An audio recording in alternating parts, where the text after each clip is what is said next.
It should be interesting for sure, man. Like, it's definitely a thing Hello that's and gonna happen. welcome to the Astro Club. That was a great He actually time got to you come out in. there as well.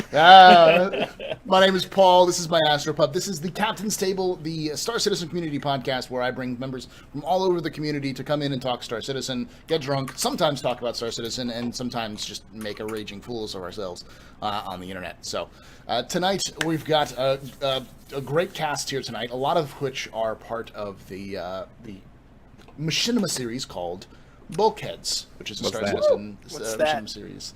Never heard of it. So let's start off for the head of the table, the man with the plan, the man who is the hat, but is not the hat, but is also the hat. Meyer _ Wait, test. Mario? Yes, It's Meyer a is strange, actually Mario. sad situation that I have. Where Does the right hat now. end and the mire begin?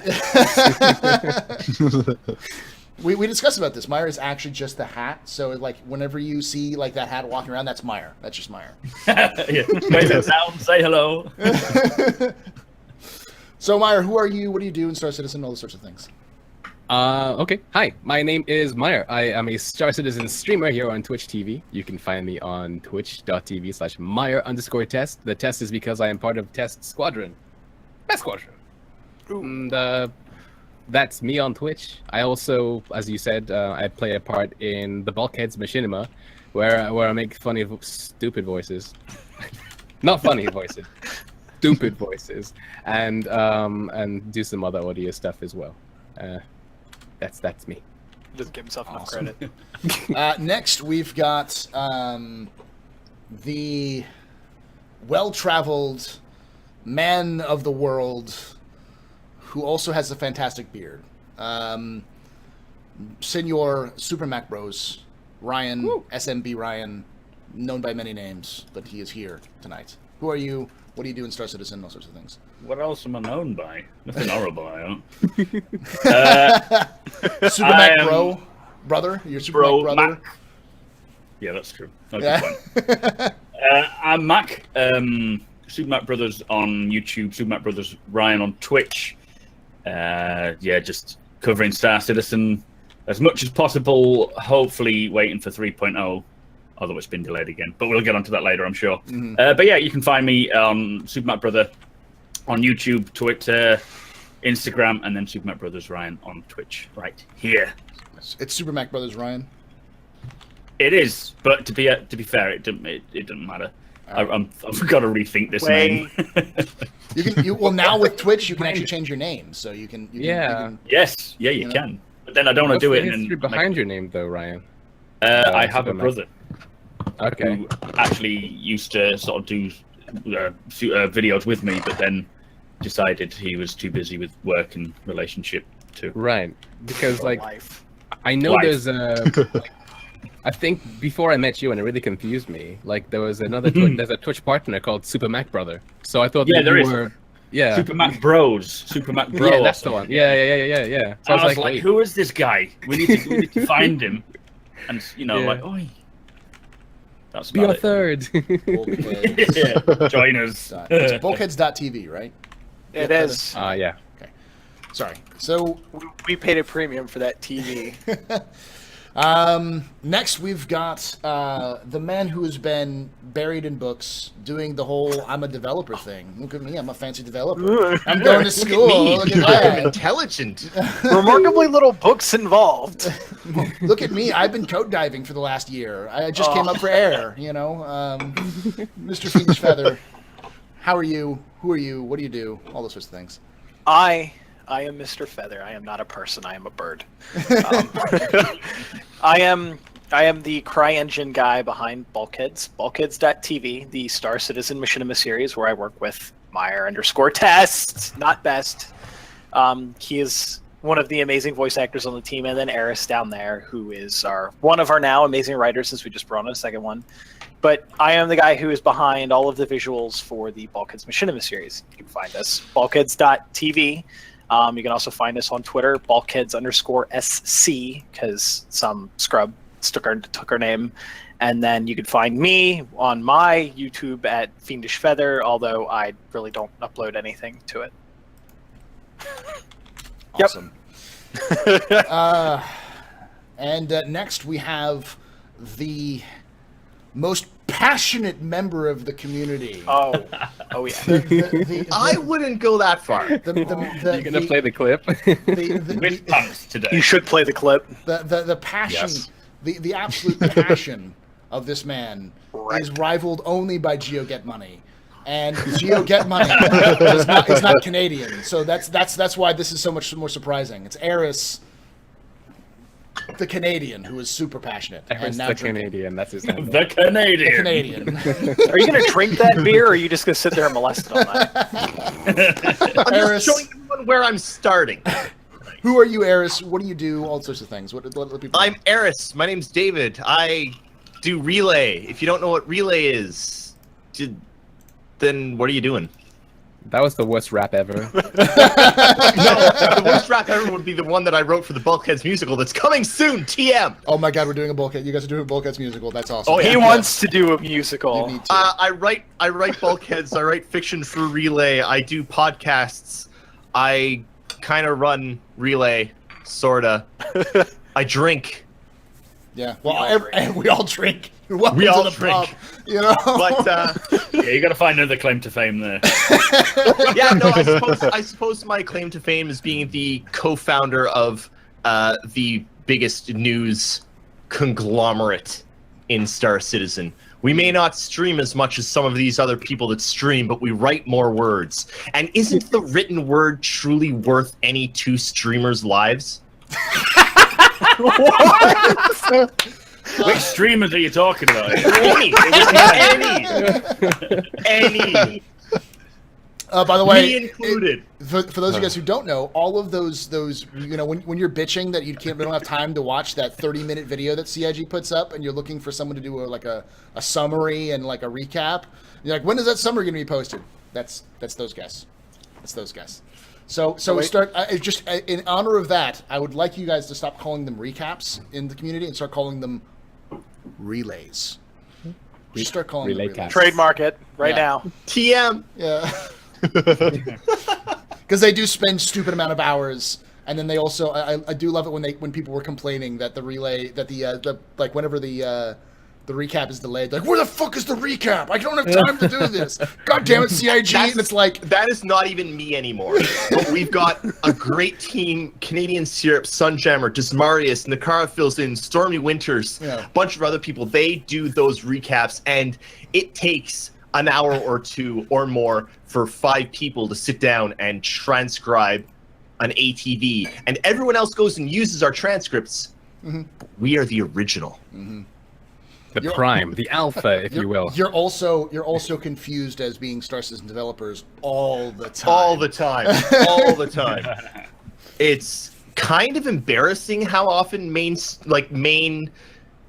game media are like, here, Relay, the CIG developers say this about Stars. No, guys, come on. Well, They really to be don't get fair, how it wouldn't be surprising with how in-lore they do things if they had their own news network that they would have as a separate site. Yeah, that's true. All right. Last but certainly not least, we have the sunny disposition, the man who is more intelligent than most of the community put together. You ad-lib this like fucking crazy, don't you? Oh yeah, I do. I like nuts. The man who you gotta lock up your daughters, lock up your wives because Nighthawk Sale's coming to town. Nighthawk Sale. Who are you? What do you do in Star Citizen? Apparently, I scare women and children. To be fair, I'm pretty sure all of us would do that. He has a fair point. But I have a dog. That softens the bird. Oh, He's like, don't wake me. Okay, go back to sleep. Anyways, my name is Nighthawk Sale. Primarily, I'm a Star Citizen streamer. I do other content projects, one of which is Traverse the Verse, a tabletop game themed around Star Citizen. I've been taking a bit of a break this last year from streaming. Just had a baby, and I've been really focused on that. And now a lot of the focus is on trying to get back into school. But Man, 3.0 I is gotta around the say, corner. There's a lot of streaming coming. Organization plans. You gotta get your priorities straight. I mean, Star Citizen. I know. Star Citizen, baby. Come on. Got everything. Baby Come on. organization. The baby orc is part of Star Citizen. You've joined the two. You see, he's a fleet commander. You see, that way you can you can get the boat. Actually, it's okay though. My wife, she didn't tell me. She bought one of those Nighthawk Zale shirts that I do through TeePublic for the baby. And so I came home after a weekend away, and the baby was just walking up to me wearing my shirt, and I was like, "Yay!" Gotta get them early, right? You gotta get them early. Yeah, it's good stuff. She'll be on the show next week. It's, Yes. yeah. She'll completely replaced all of us, you know. Yeah. It's funny because my wife wants to do a Squadron 42 podcast, and she wants to title it "Is Squadron 42 Out Yet?" And just have her come on and go, "Is Squadron 42 out yet?" And then have like a GIF that's like, "No." No. And then she'll be like, "See you next week." And I asked her today, like, "Well, what do you do when Squadron 42 comes out?" And she looks at me and goes, "I'm gonna cancel the podcast. I'm gonna play motherfucking Squadron 42. Everything that's gonna. Are you dumb? Like, It should just Paul. be a repeating GIF that's on funny. a Twitch channel that is literally, "Is Squadron 42 out yet?" And their GIF it's always on, and it's always just repeating this Well, I until told, it's out. I told her to get.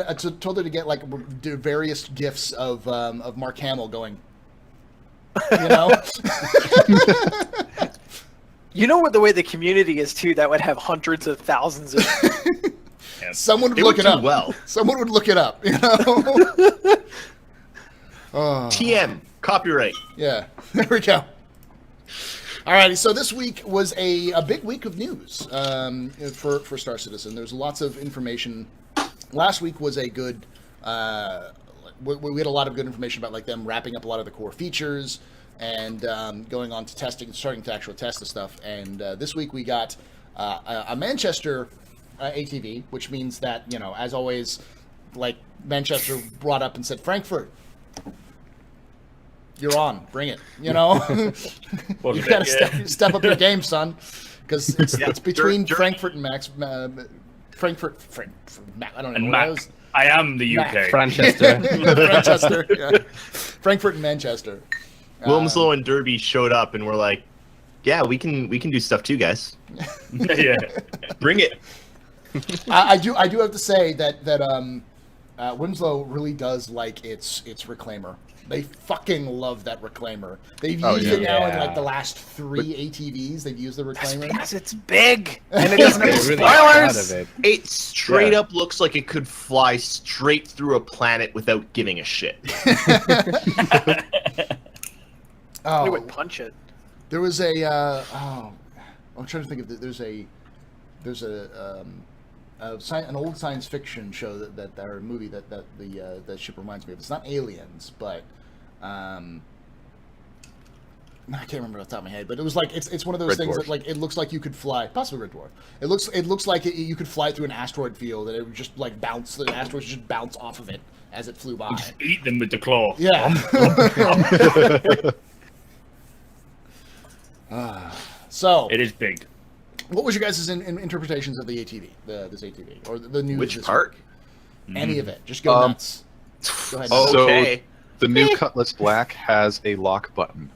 It does. Yes. You can lock your doors. The cutlet looks good. It looks a lot bigger than it used to, like height-wise. Oh yeah. It Oh, was, yeah. Not it the was more only like a key medium. Yeah. Mhm. Not the only interesting thing about the new Cutlass, actually. Where's that GIF? Fuck. The landing gear, right? It's Yeah. the Yes. compressor. Yeah. The Is that coming compression for on every the, ship in 3.0 or just the Cutlass? Just, you know, because the Connie had it for the Homestead demo, didn't it? Yeah. I think reckon- they're working on getting it for all of the current in-game ships, like the ones that have landing gear. I don't think the Aurora has, like they have. It has. Well, one the for Aurora's it. getting It's reworked. being a Yeah. big- Yeah. Well, the So- thing is it's across the board ships. So like once they get it for one ship, like once they get it for the Cutlass, then the Buccaneer and the Oh, the Drakes. Caterpillar, The all the Drake Drakes line. will probably they have similar landing gear because they all have look similar. So they probably will just transfer that same kind of thing over. That's Yeah. the key is so that if they have to do another ship from that lineup, then they have landing gear that'll compress that they can just pull out of a tool library rather than having to like make it from scratch. So if I have to look through the list of what happened this week on ATV, things that I pick out: Reclaimer, 3 rooms left. Yes. That's huge. Delta Patcher is in testing. That's huge. Basically, everything they have done with the render to texture system looks amazing. Oh god, yeah. Like, outstanding. Also, really important when they talk about the new features added to the GPU particle system for 3.0, such as lighting, turbulence, and anti-aliasing.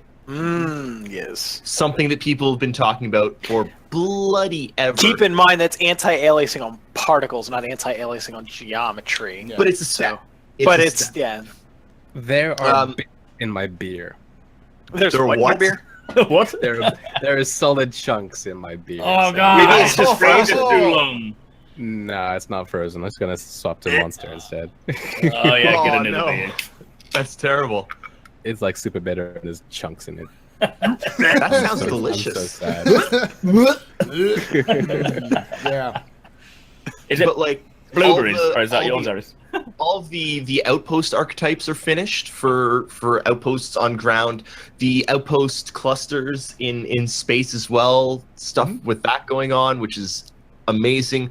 Where is it? There was a couple of images either in this ATV or in the last ATV that they were talking about, and I sat there and going, that's not in a that's not in a truck stop. That's not a truck stop that they're doing. I thought that might be the internals for Olisar. They might finally actually do fucking internals for Olisar so you can walk between the different landing I spots. think they've got an admin Yeah. office, Yeah. haven't they? Yeah, Oh, they've yeah. added an admin office. They've added some new shops. They've polished some things. They've got lots of work on the UI this past week and stuff. Yeah, the Mobi-Glass is looking very cool. Yeah. Improved ambient and environmental audio for 3.0 locations, which just, yes, because the audio is already so good.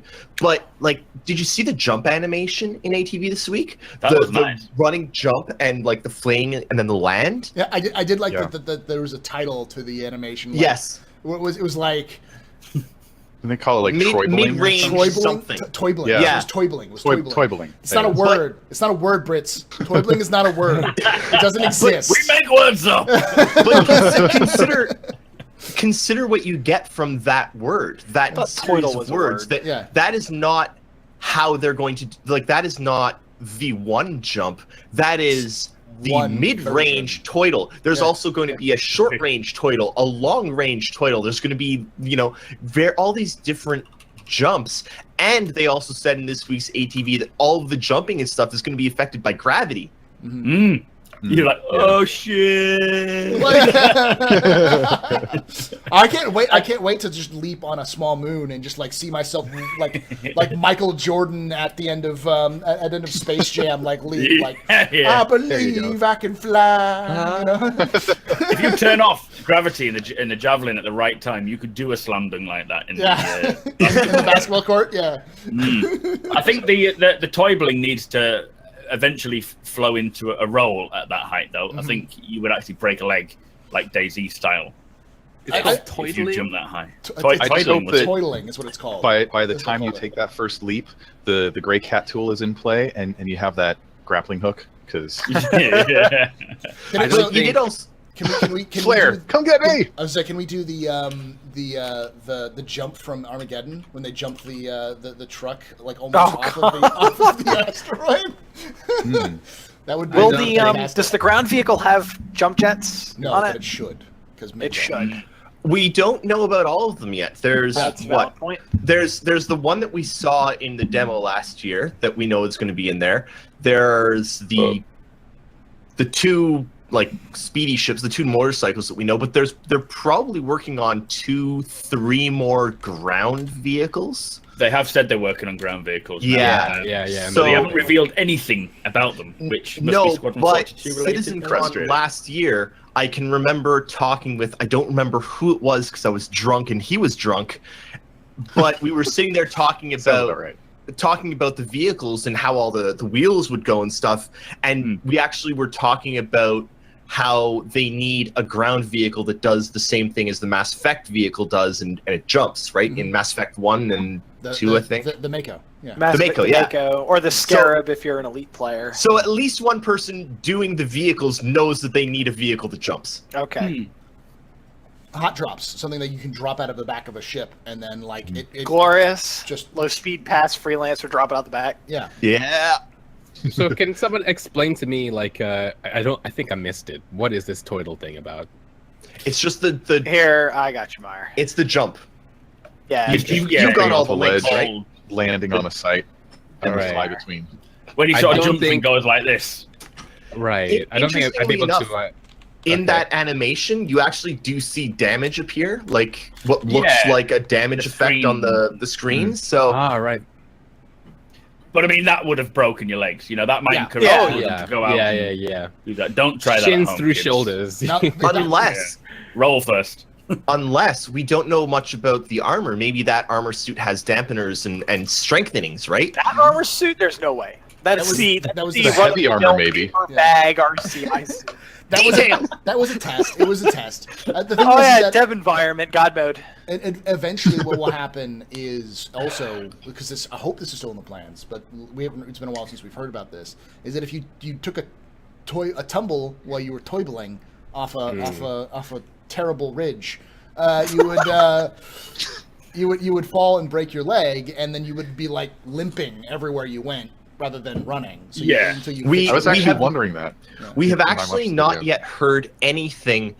We haven't heard anything about that in a long time, but we haven't heard anything saying that they're still not planning on doing that whole limping system, which was unveiled but way back in Death of a Spaceman. and dragging. Was in the game at one point, Yeah. way back when. But they also still haven't said that they're not planning on doing.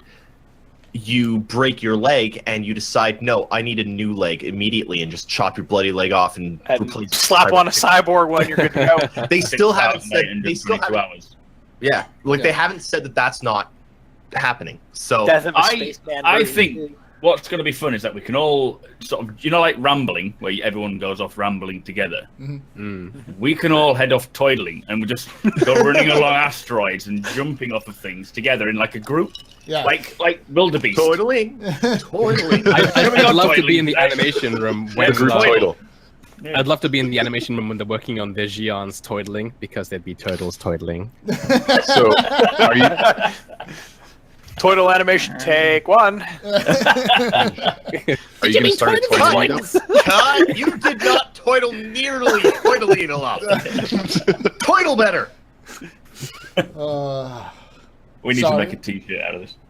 Toidle t-shirt. Toidle t-shirt. Toidle better. The toiling Tavarin better, t-shirt. yes. Toidling got a toidle got a toidle. Toidle's got a toidle with a jumping Gian.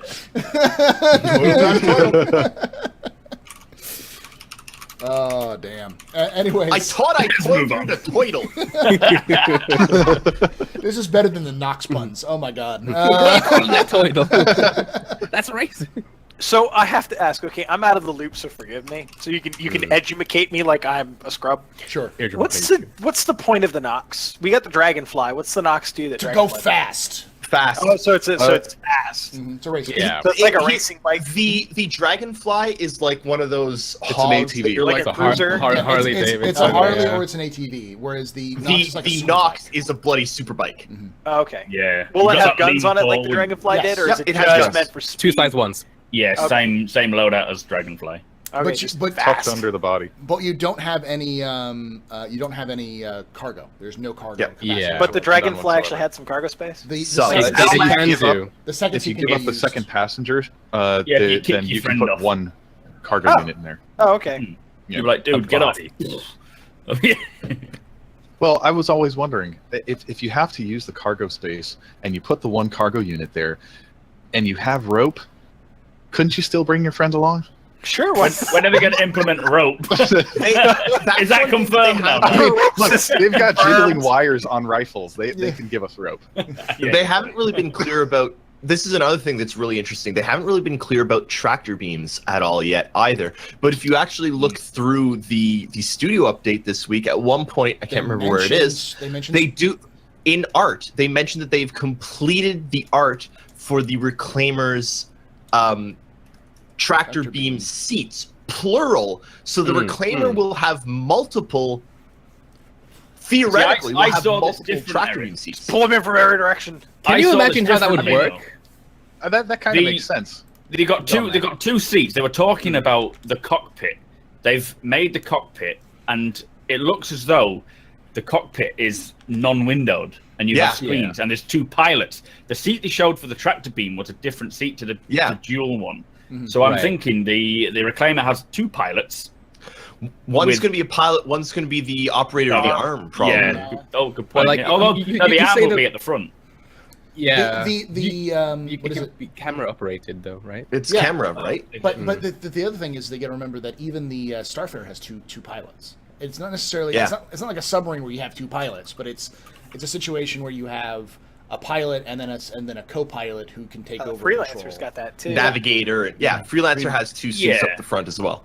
Yeah, you need a co-pilot, don't you? If there are two tractor beam pilots, though, I mean, does that mean that you'll have to coordinate with your friend and move cargo into the ship Octodad style, or what? It's probably for two separate tractor beams, because one person can take control of both, but if you're really working a small or when I say small operation, you're salvaging a Starfarer. It's broken up into tons of little pieces. You have two operators that can grab two pieces simultaneously and pull them in. Though I would like to see an Octodad it really starts where to you have two players who are juggling pieces into the silly Reclaimer tricks when your tractor beam operator is juggling shit into the mulcher.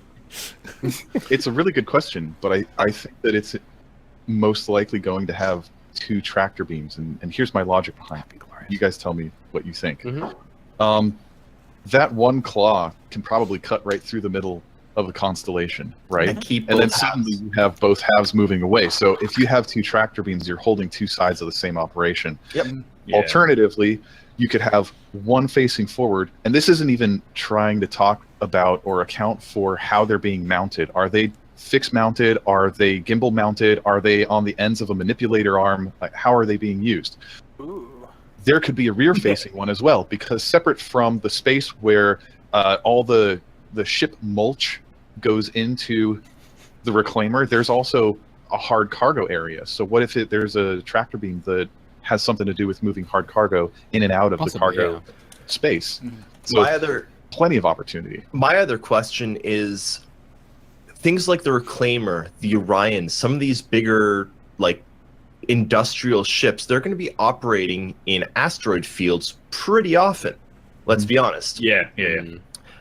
What if you've got multiple tractor beams, and the tractor beams, one of their purposes is actually to keep asteroids from running into you? Because CIG have said that they are trying to get asteroids to move in the asteroid belts. Right. So if you're sitting there stationary in an asteroid field and you're trying to mine or take apart a colony that's destroyed, you don't want those asteroids coming in and hitting you. What if that's a use for, we don't know what they're planning on using them for, but there's so much that they can, and that's one of the most interesting things. I do want to say another thing though, because I keep looking through my list of stuff that's awesome in this ATV, and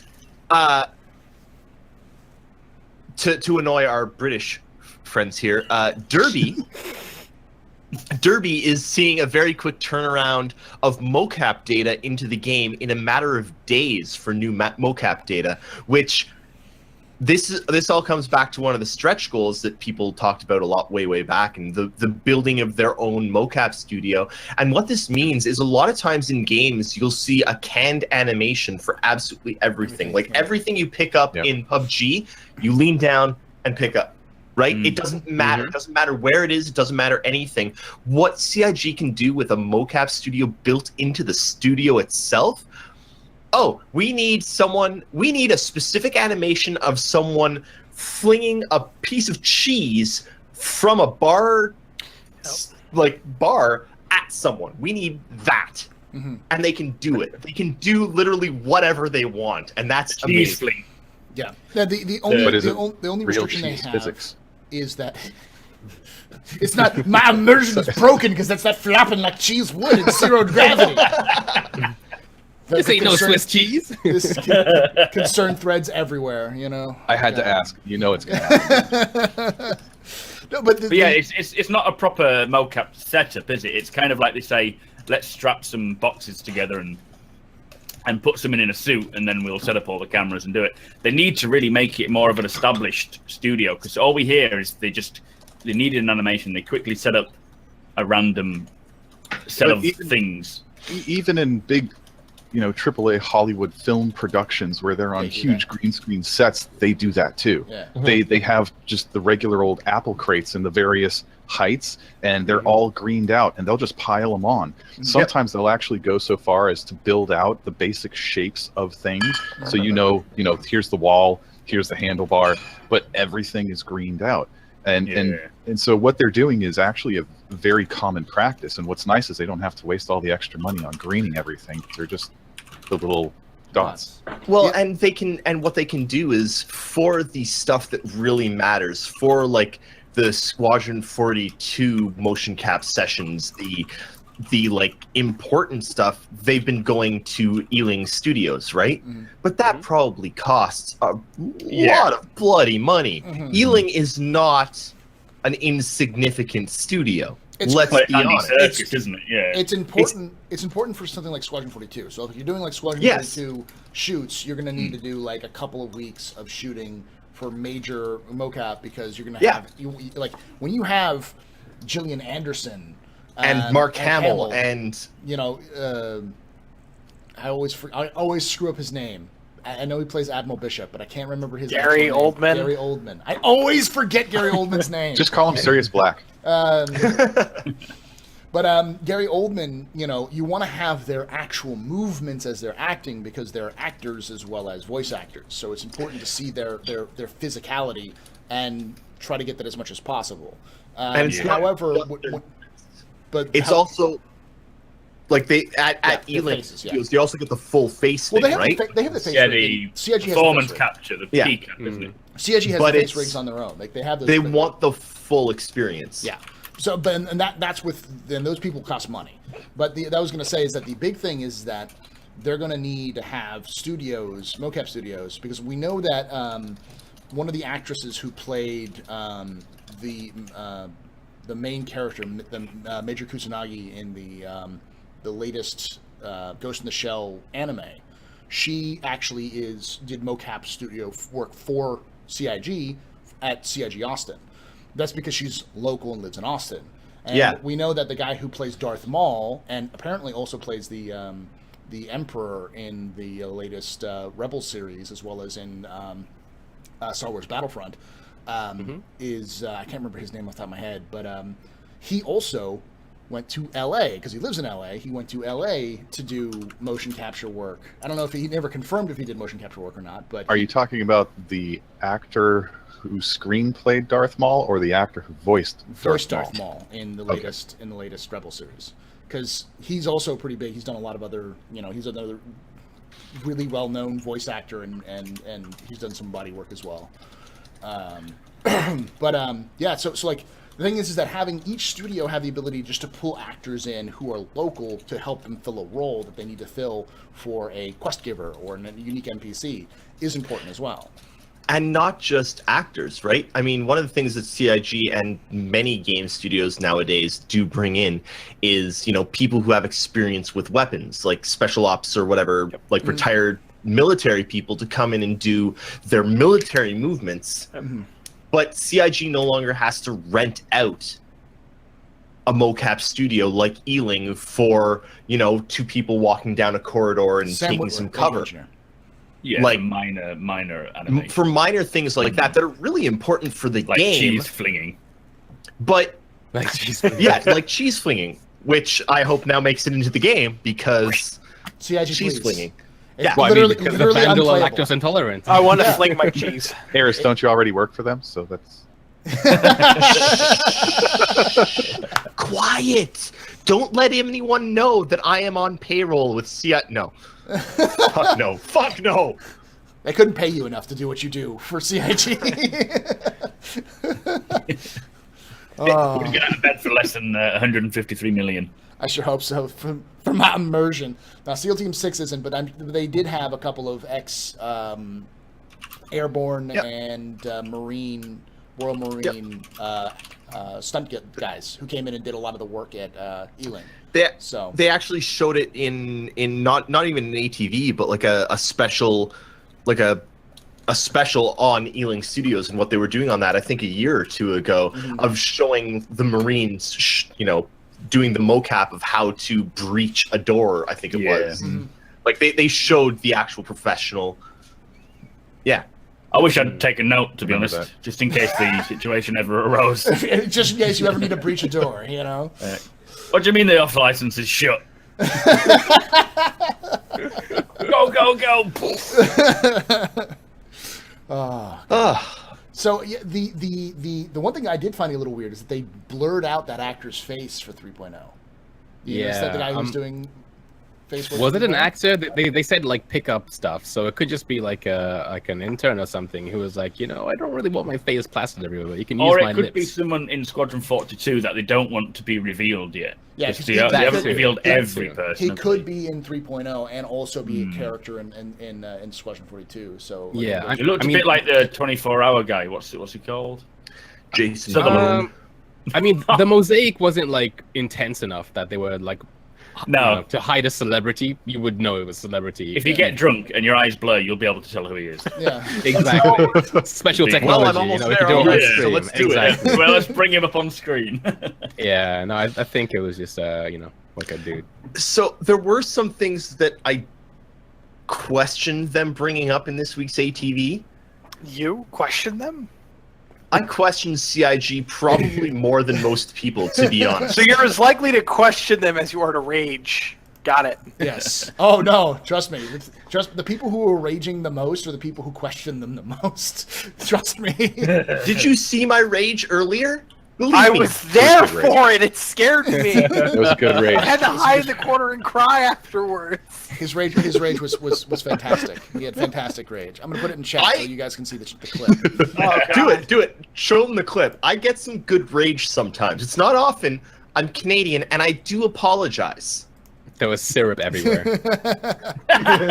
Primo rage. But seriously, like one of the things that they talk about this week, and they've mentioned it a few times in ATV this week, and I don't understand why, because we've known this for 3 years now, is that they're once again making a big deal about how you can there's no backgrounds in Star Citizen. You go everywhere and there's no artificial We've known that forever. We have, but don't forget, there are new people coming in all the time. Oh, I know, and to be fair, though, the issue with the cities is that you won't be able to explore the cities. No. But so they can cheat a little bit with the cities, but at the same time, yeah, you might be able to. They have created some tech, haven't they? They didn't exactly go into specifics, but they said they've come up with some city tech. Here's how I see their procedural city tech working. They're going to generate an entire procedural city. Cities are really big. You don't need an entire city, right? So you've got the city that's the skyline, and you can fly all around the city. But then when you land, all you really need in full detail is a decent circle around that landing point. So if you do full detail around the landing point and just a procedural city everywhere else, you're golden. I mean, but you could just do. Sorry, I'm just theorizing. Sorry. I'm also expecting our core to have the situation where you're going on this glide point. You go on this glide point or this landing point. You have a little HUD in your perhaps in your HUD. You're going to go this way because there are 1,400 NPC ships around you, and if you deviate from this course, you're going to crash into somebody. And if you deviate from this course, if you're deviating from this course, you're a threat to the public safety, and you may get blown the fuck up. Because you're not even a citizen; you're just there for trade. Yeah. But when talking about cities and procedural cities, anyway, as you say, not everything needs to be 100% detailed. They will be going into a certain level of detail anyway, because they do have a set, a static, resolution that they do all the textures in. So regardless, it's going to look nice. but like you don't really need to have city streets connecting and stuff because you're not going to be able to go there. Granted, at the same time, I mean, like to make them procedural and stuff and make them look good. I mean, you could, because at the same time, the cities don't. Well, if you make the cities more like New York, you know, where it's a grid system, it'll be easier to do like than say London, where everything is just like, you know, you Fucked up.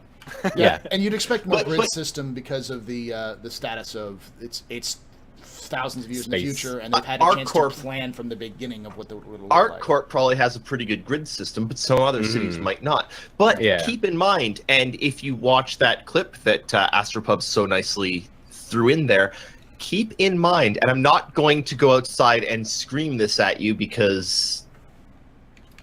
Actually, why aren't I? Why aren't I screaming? Also, Nighthawk, I think you muted yourself. Yeah, but Did I? Yeah, Yeah. you did. I saw your mouthing. I was like, wait, is he saying something right now? Oh no. but I was but lip straight smacking up, for some more keep- alcohol. All right. Cheers to that. Keep in mind, back in 2009, Crytek, literally people that are now working for CIG Frankfurt, created a fully procedurally generated city in CryEngine and a full city generator back in CryEngine for the Crysis 3. 2. 3 or 2. 2 or 3. Yeah. Like, they made this 8 years ago. Procedural city generation has been around for a long time. It's been around for fucking Yeah, it's years. just been tech. It's not been. CIG yeah. can do this. Yeah. Well, that's the thing. When we got to I'm that stretch curious- goal, CIG just said we're gonna dedicate people, you know, Mhm. dedicate resources to for R&D, not for the actual Yeah. whole thing itself, just to Yep. research it. It may or may not work out, but they're going to Yeah, try. exactly. But again, even when it comes to that stretch goal, keep in mind when they made that stretch goal, I'm pretty sure they only had what, But- Austin and maybe LA studios. Here's the thing Yeah. that I'm curious Those about. stretch goals are all before Frankfurt came in. Sorry. It's not like this is on the fly, though. It's not like every player is getting a randomly procedurally No, generated no. city.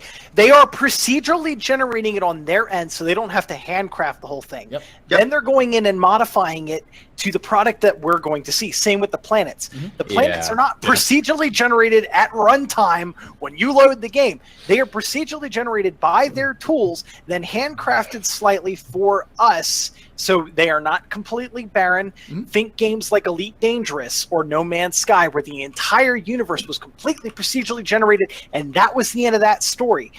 Yeah. Star Citizen, they're going on a smaller scale. They're not one-to-one stars in the universe like Elite Dangerous did, but it's procedurally generated for their convenience, for their speed, so they can have more, so they can spend 6 hours building a planet as opposed to 3 months. And I think the issue is So it's not at runtime, so it's not anywhere near as important that it is for us. And- yeah. And It's also important. And this Sorry. is just to like to qualify. Feather works in CryEngine. He also is you're going to school for I'm going to school for it, yeah. Yeah. Just So say he's a he's in- developer. He develops stuff. Yeah. He's like in the industry or going through the technical side of the industry. He's not like an artist or a community manager. He's a technical technician. So As think he like should, his- because honestly, have you watched Bulkheads? He's fucking fantastic. My degree is going to be in general game design, so I'll be well-rounded. So that I just wanted to qualify that is that like this in a court of law he'd be considered an expert. That's the best part. More expert than us. Yeah. So It's also important to take very close note of how they're going through their development step by step. The way that they're looking at building out the bases on planet side locations, they're extremely small, but Yes. they have individual pieces of wall set up, and they have a library of walls. Yes. And the walls could be retextured to almost any brand, any color, any style. They can be given whatever effects overlays they And- need to and- reflect the environment. And by It's very definition, Go ahead. it's because of this fact, because of them building this asset library, it's only going to feed very heavily into their ability to speed through this procedural generation of That's- bespoke locations. So And that's exactly what I kind of want to talk about. Is they're not just doing procedural generation, because with procedural generation, straight up procedural generation, you end up with things like No Man's Sky, where they procedurally generated everything and procedurally placed outposts on planets. So you get outposts that are invisible because they're literally half buried in a mountain and you can't go in there. What you get with Star Citizen is they're procedurally generating not just the planets, but they're using the procedural generation as a tool. You can actually see it in this week's ATV.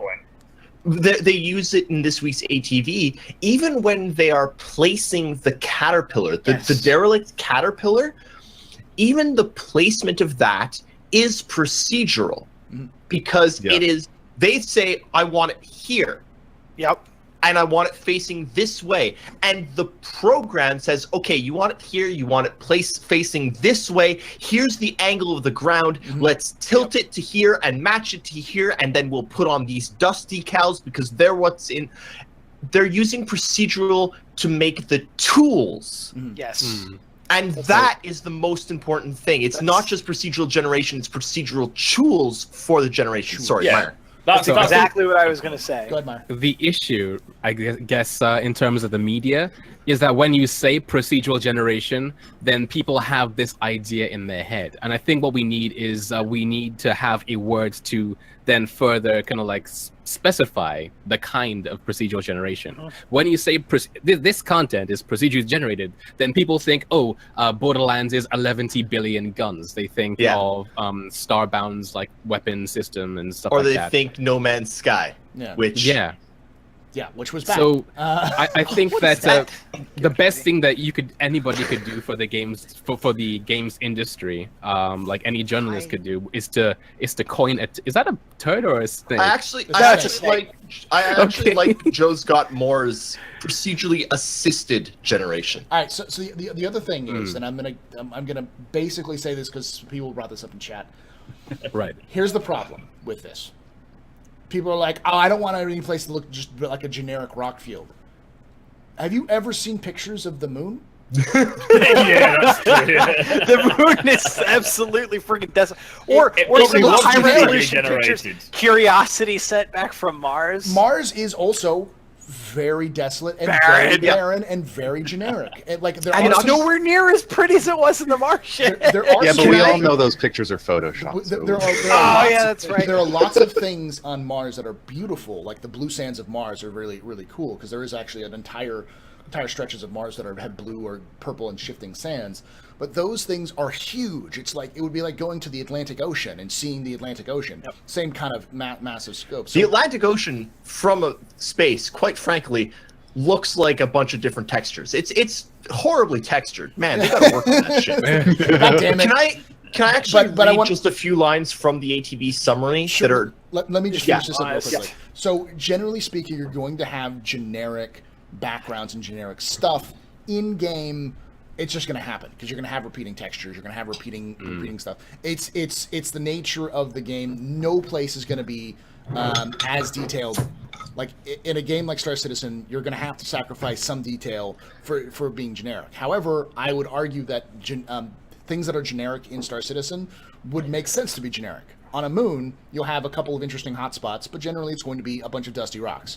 And you'll have an outpost, and the outpost will look the same as the outpost Alpha 1X will look the same as Outpost Omega on the other side of the planet. The difference is because they're made out of the same tools, the same modular library.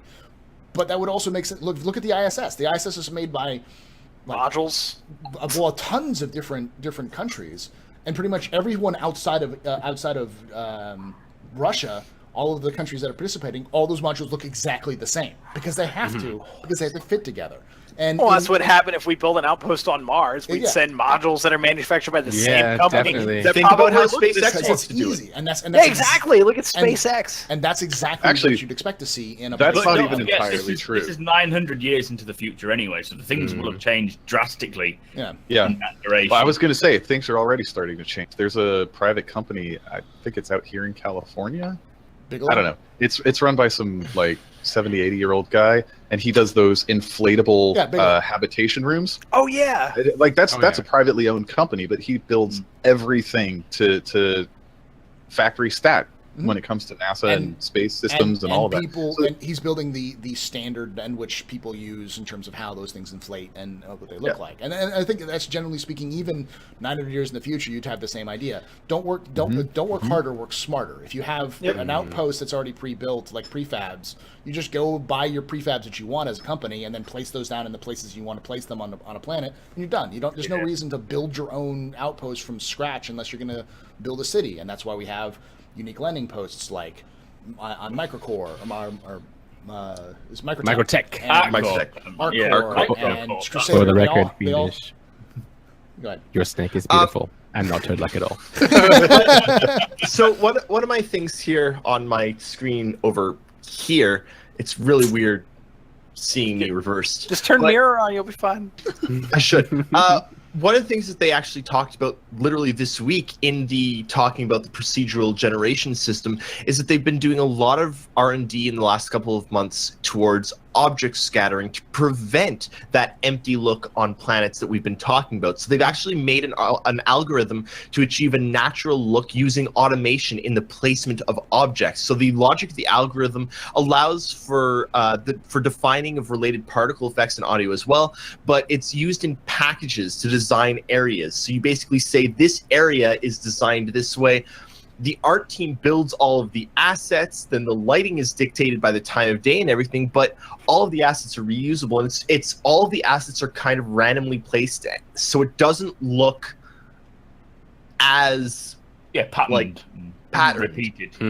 Yeah, thank you. In the forest, like somebody goes, "Oh, this planet's too unique. It's so unrealistic." Well, I mean, these are moons to start with, aren't they? So the moons don't look unique in themselves because they're just moons. They're not. Oh shit! I just AAA realized landing zones.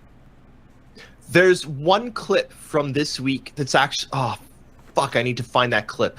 It's they're zooming out from Daymar, I think, and it's actually incredible when you look at it, because the right side of this moon is very mountainous and you can see all of the mountains. But if you look carefully, you notice that the left side of the moon, the open side of the moon, is pockmarked with meteor hits and like it's craters. And you can actually see where the craters have worn down the mountains on this side of the planet. And it's phenomenally beautiful and phenomenally detailed. Normally in games, we do not get that sort of detail of half of the planet is a mountain and half of it is craters, which is real. The other thing which is cool about that is that if you look at the shape of it, it's a lumpy potato. Yes. Which is actually more realistic in terms of how planets look. Things are not spherical. Round. They're kind of lumps, like it's actually modeled lumps. after a potato. Yeah, you just put potato planet. Yes. But the attention to detail in that planet, and it's not something that they mentioned. It's something that I caught watching it 3, 4, 5 times. Of shit, they're actually putting in the fact that as this moon orbits, you only ever see one side of the moon. But the moon... Entirely locked, yeah. It's entirely locked around Earth, but the moon is what has protected us from more violent asteroid hits and more violent collisions. And the dark side of the moon is a lot more pockmarked than the front. Like, it's fucking... I love it. It makes me so incredibly happy to see what they're doing. And actually, hang on. Can I post something? Yeah, you should be able to. There's no should be able to. That could from the experts. So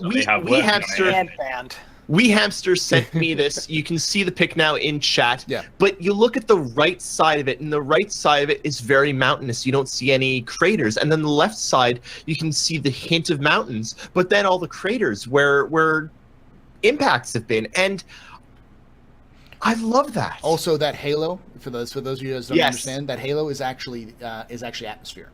It's the atmosphere. And it's rendered by shader. It's not canned. And I the love other thing it. is that if you look at the actual shade, you can actually see that it's mostly oxygen. Because And blue is because they've rendered that Yeah. realistically. Yes, so good. Correct. The Earth is technically smoother than a pool ball, yada yada, but it's also not a complete sphere. It's oblong. Mhm. It's smoother. You're than- oblong. It's smoother than a pool ball, but it is not spherical like Yeah. a pool ball. It is oblong. Mhm. It is fatter in the center, I think. yeah, it's thinner in the top, fatter in the center. Yeah. Because of gravity and how it spins. So it's like if you look at a top and how a top's spinning, that's how the Earth spins. So if you see the shape that a top, if you traced out the area around a top as that it's spun, that would be about what the Earth looks like. It's more like this, less like this. You know, more. You must be a teacher or something. No, I have no idea what you're talking about. Okay. It's more like an egg. The Earth is like an egg. Is the best way of putting it. I love the amount of detail that they've put into this, and it just honestly it almost makes me tear up a tiny bit for the amount of detail that they're going into. I still don't know if the game's going to be good. I still don't know if it's going to be fun to play. Those poor devs. It's just a All the massive time they demo. spent. Yeah. But goddamn, are they making something that's beautiful?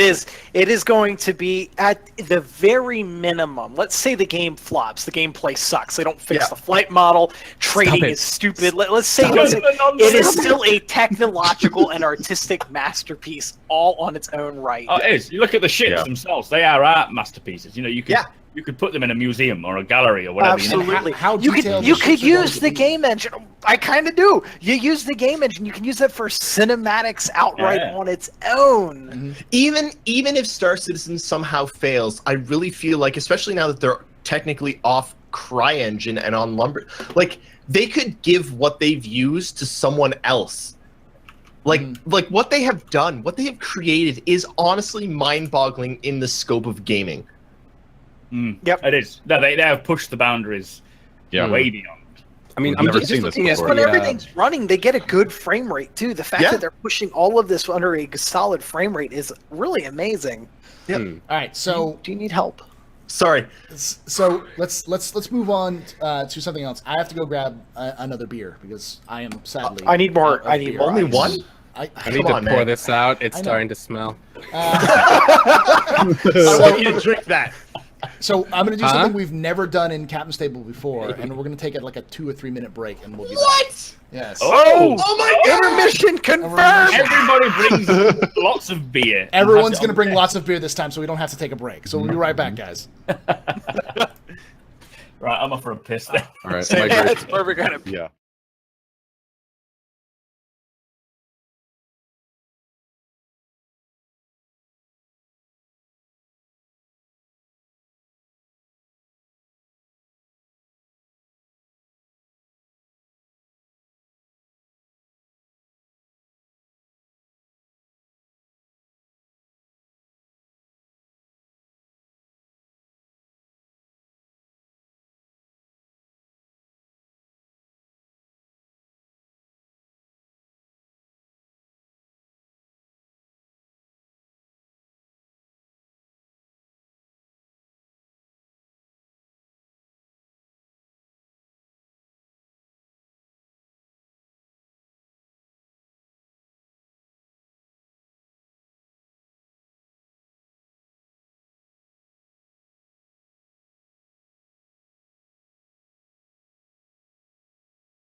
Getting.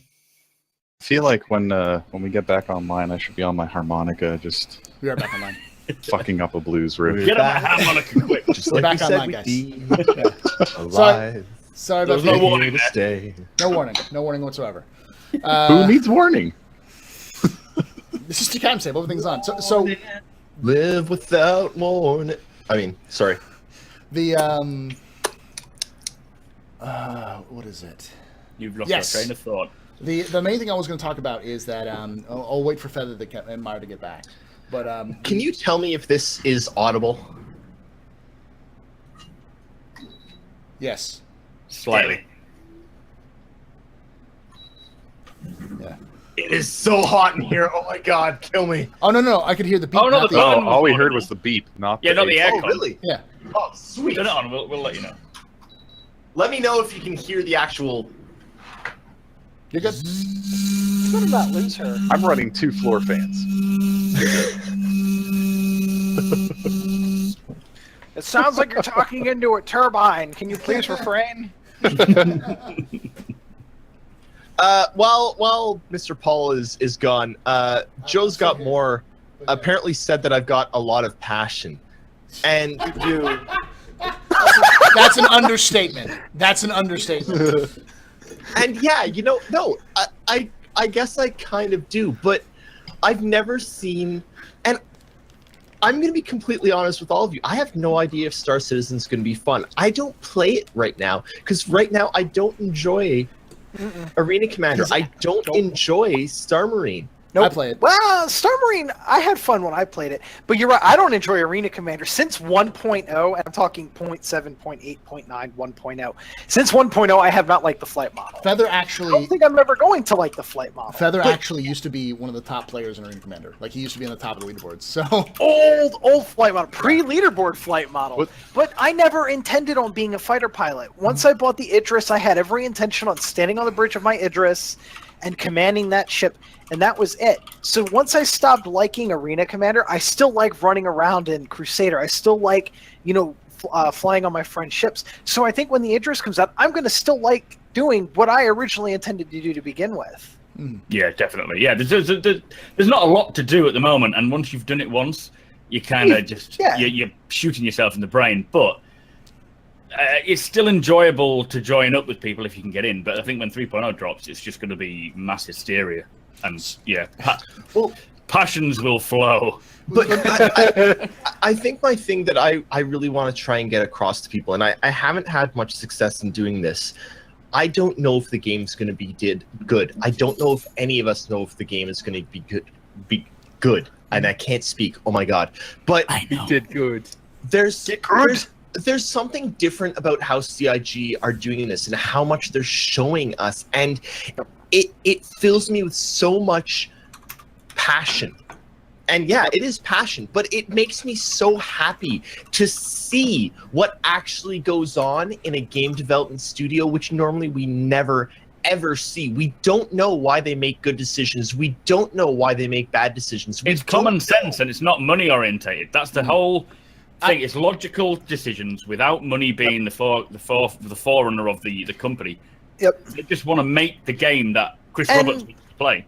And sometimes a design mistake gets made, but unlike studios, Yeah, but we see it, like, don't we? yeah, and we do, and unfortunately sometimes it's not as good. But a good example I like to use, the most recent one I can think of, is Mass Effect Andromeda. The game was in development for 5 years. The product we saw was only in development for about 18 months, according to reports. Yeah. The only thing that stuck around for the entire 5 years was the Ryder family and Sam. Everything else got completely trashed when they ditched procedural stuff, and what we played when the game released was done in 18 months. So a lot of design decisions were made that got trashed. Well, there are a lot of design decisions in Star Citizen that got made that got trashed as well. And unfortunately, we see one come to life. We might like it, we might hate it, and then it gets trashed because another system comes along. And that's going to happen a lot. And it's not going to be over. We're going to see it a lot with 3.0. They're going to introduce a lot of systems. A lot will get changed or a lot will get canned when we move on to 4.0 or when we move on to beta. See it. Yes, we And do. the fact that we see it is so much different than anything else we've ever had before. And that, to me, is why I'm so passionate about CIG and Star Citizen. Not because I think the game is going to be good, but because I love seeing what's happening. And I love having some kind of input in what's happening. And you can take it for what it is. You can take it and say that, oh, they promised this and they've gone off completely from what they promised. Or you can take it and see that, look, they promised something, and then as they grew and as they talked more with us and amongst themselves, they realized that they can give more. And that there's always more that they can do. And that, to me, is so much more interesting than locking in and saying, oh, we're going to make this game exactly. And that's what you get in a lot of studios. We're going to make this. This is what we are making. Yep. Well, and a lot of the times, too, when you get that announcement, it's already been in the process. Like, we see a game at E3, let's go back a couple of years. Halo 3. What we saw was, the game was already 2/3 of the way done, or it was entering beta stage. It was, feature complete. Look at Bethesda, how Bethesda does their games. They only announce when they're within 6 months of release. Yeah. That's true. They announce when the game is out of alpha, when the game is entering beta. And we talked about this a bit on the Relay Station earlier, but one of the things that I think is really interesting is one of the only other times we've seen something kind of similar happen was honestly with Star Wars Galaxies, where it was a really good game, and then kind of out of nowhere, Sony updated it, and it was no longer a good game. Like that whole shift of, we don't really know where it came from, but it kind of killed the game.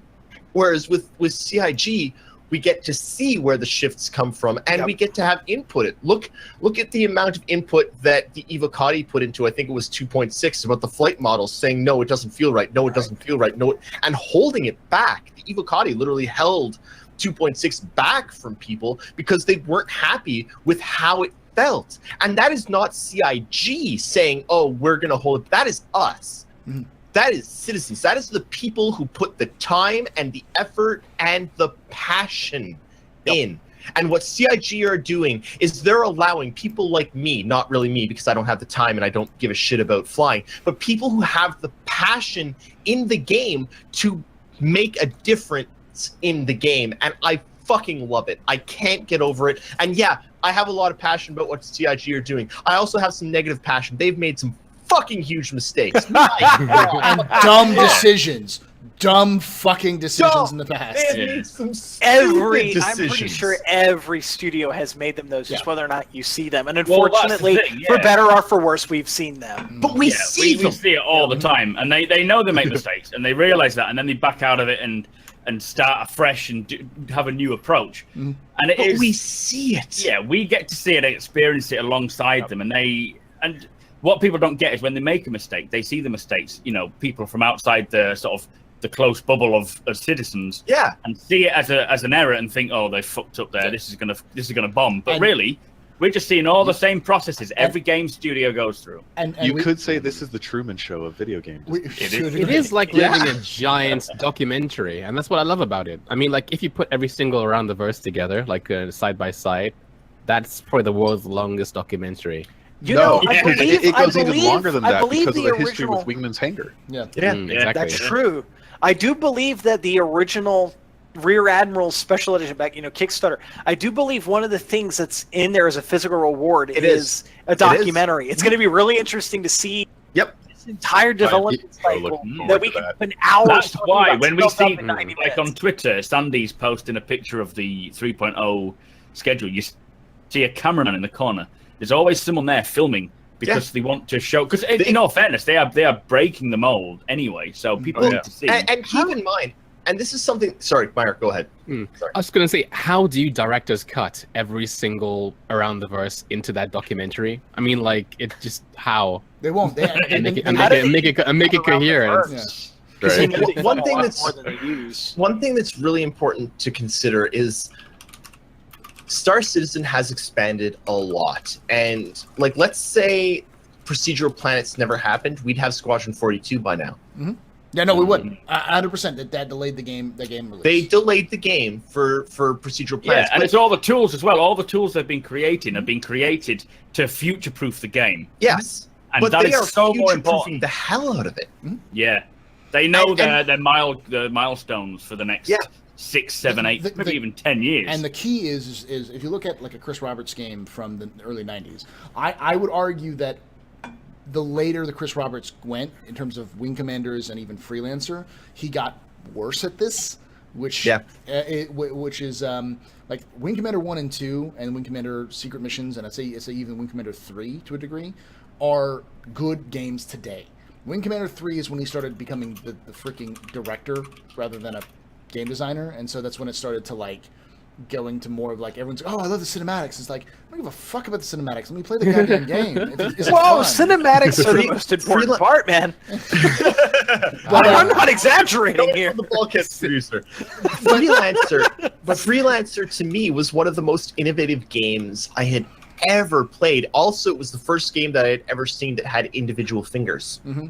Well, the thing about it is that Chris Roberts has been good at doing games like, if you've never played Wing Commander before, play Wing Commander. You can get it on good old games. Play it, and you'll see the difficulty level and how it scales, and the storytelling is really good. It could be a game that like someone has released that just looks retro. Like if you've seen all these retro indie titles out there, it could easily be like one of those. It's very, very, very well made. And there's a reason why it spun off a sequel and then sequels and sequels and sequels, is because that core content was good. And I think that's one of the big things that CIG has been trying to do, is enable that core content to just not suck in order for them to move forward. The problem is that a lot of that core content that gets down to us nitty gritty as gameplay, you can't really balance or fix until all the other factors that you need to balance and fix for are in the game. So as a result, we have patches that just suck. We have patches like 2.5 and major delays where nobody gives a shit. You know, like competitive gaming sucks. And you know what does surprise me though? After all this time, and I say all this time, I'm talking original Arena Commander way back, 0.7, back when all we had was Dying Star and Broken Moon. Why have we never? That's all we have still. Why have we never gotten another dogfight map, or Capture the Core? Why have we never gotten It's actually really, really easy, because all the way along they've been thinking, okay, the next major patch we're doing away with this and we're gonna have open, and the next major patch we're doing away with this. It's all gonna be the next. It's a problem. It's one of their mistakes. They don't put enough assets to what they have now. You give me their, now I might be completely wrong here because I don't know every little intricate thing they have, but from my experience, give me their SDK, give me 3 days, and I can make them a new dogfight level. Now, granted, of course, bug testing and all that's going to take longer than that, but in a couple of days, I could throw together another level. Space is empty. I'll throw in some asteroid fields that I'll try to strategically place them that dogfights will work. Yeah. one of the Where's Capture the Idris mode? But they don't want that yet. Because they don't. Yeah. They could argue that, oh well, the reason why we only have the 2 is so we can have an isolated test bed, so we can better fine tune all the bullshit. It's not even that. That's not the game that they're trying to make. Like that is a game. That is a game. But they have said that Arena Commander is going to be a part of the game, and tournaments will take place. So tournaments are already taking place. All right, that's the thing. So I am going to put my foot on this one. Is because I have been producing these for at least 6 months now. Meyer's been part of at least 2 of them. We've been doing it without CIG's help, but the main idea behind the reason why they're not doing it is because look at their job board, look how many people they're hiring. They have something people like will rage if they started building more Star Citizen, more Squadron 40. Yeah, you're probably not wrong about that. They would flip because why are you developers? Yeah, let's get the main build Squadron 42 out first, and then they can start building on the other game modes. Give me a racetrack. That's all I want. I met the guy who made the racetracks, and he was a smug guy. I was like, yo, what's all these antenna killing everybody? And he's like, no comment, and he like turned on his heel. I was like. Wait, is this a real story or is this a Meyer story? This is a real story. Manchester Citizen Con. He was like, yo, hi. He's signing my my poster, which I have up there for Manchester Citizen Con. He's like, yeah. You should have just asked him to cross the sign signature out. Like, you don't want to. You are? Yeah. I was like, no comment. He turns on his heel. And it's like, we've had those 3 stages forever. And they've been designed for... Oh my God. Yeah, and they've been designed Don't for flight answer model it. Don't answer it. 1.0. Don't answer yet. I know you want to answer that And- question. Wait, someone asked a question? Sama L is basically like, what is a Alright, bona fide alright. mistake that they have made, rather than something you don't agree with? Well, the Can term mistake does not mean something that was necessarily garbage. It happens. Learning curve. No, It's no, a learning curve. Hang on. I've There are done genuine collab- mistakes. Well, okay, go ahead. Keeping the broken tutorial mission up for a very long time, that was a fucked up mistake. You know what? You know They what is said a they had mistake? UI problems with the removing. You know what is a They straight have up addressed mistake? that one. The referral program. Oh yeah, that's a mistake. That Ooh, is I'll a agree with that one. mistake. You know what else is a mistake? The here it website. comes. Mhm. That is a fucking mistake. Now, go. now, I needed Aris. the golf. Robert Space Industries is an alpha game. Star Citizen's an alpha, and everything, like it's a No, learning process. Meyer, you actually Worlds bring up that's a adrift. mistake. World's Going The- to the- Robert Space Yeah, like Industries. Crystal there are no wrong mistakes. Come on. I'm sorry you feel that way. Come on, CIG guys. has made mistakes. Important to note, most of those mistakes have actually come in the form of community interaction, not in the form of game development. When it comes to game development, the few mistakes that they've made have been things like Star Marine. Star Marine was a genuine error. Mhm. Are you talking in its current iteration? No, in the Ilphonic, scaling, with the scaling. Ilphonic. The Oh, yeah, Ilphonic, Ilphonic that is a external mistake. Ilphonic, That is Now, a now, that is a Aris. That wasn't a genuine- mistake. Well, there's some interesting stories about all Oh, that. I know the stories. Yeah. But what happened there is a genuine mistake. No, Yeah. it's an alpha. What's Everything Friday is the iterative 13th and like? subject to change, including hiring people. I mean, come on, Aris. The problem Meyer, is, I'm gonna kill you. I am writing you out of bulkheads now. Oh, poor. But he's a major plot point. He is. I can't write him out. It's So- terrible. there's lots of mistakes that they've made. Maybe that is the major plot point.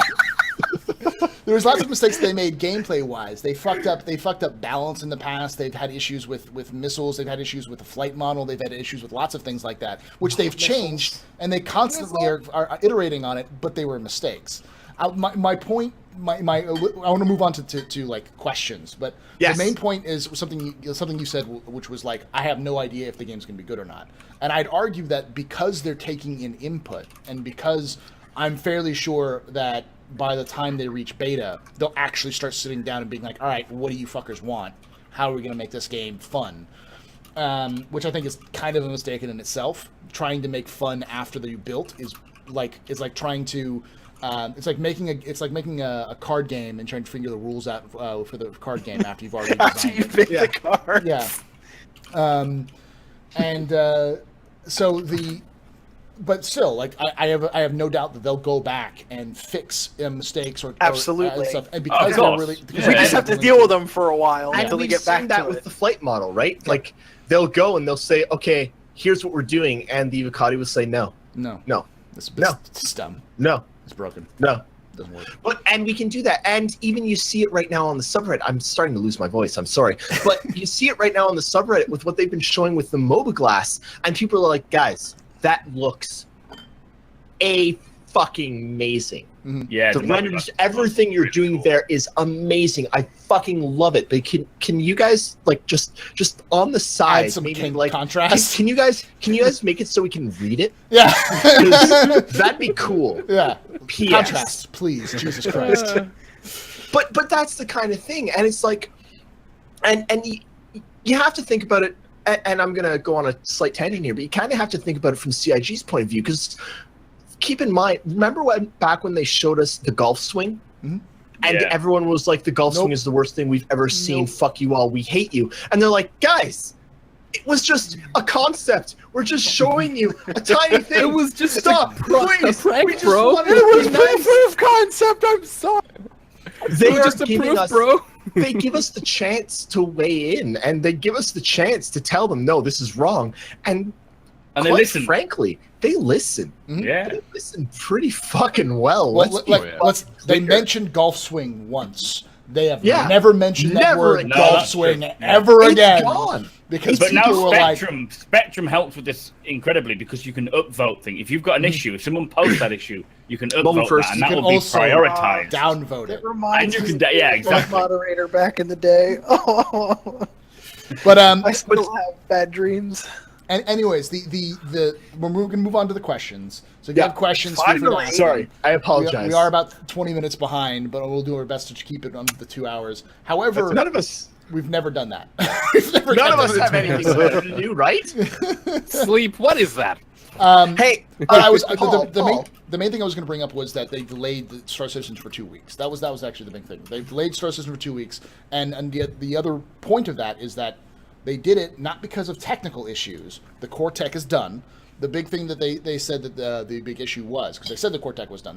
There's still some things on the core tech which don't look like it's done yet, but I think they said basically it's all in one piece now rather than in separate pieces they were testing separately. Was they looked at it, they played it, and they go, it runs like shit, and I don't know how half the fucking UI works, or like how half this shit works. This is all complicated, convoluted, and bullshit. We need to fix this. So they delayed it because, to a degree, this sucks. it's not ready. Yeah, we need to fix it. So that's the reason why they delayed it. So that's an important thing to put out there. Yes, it was delayed, but it was not delayed because of technical issues. It was delayed because it just sucked right now in its current iteration, and they think they can do better.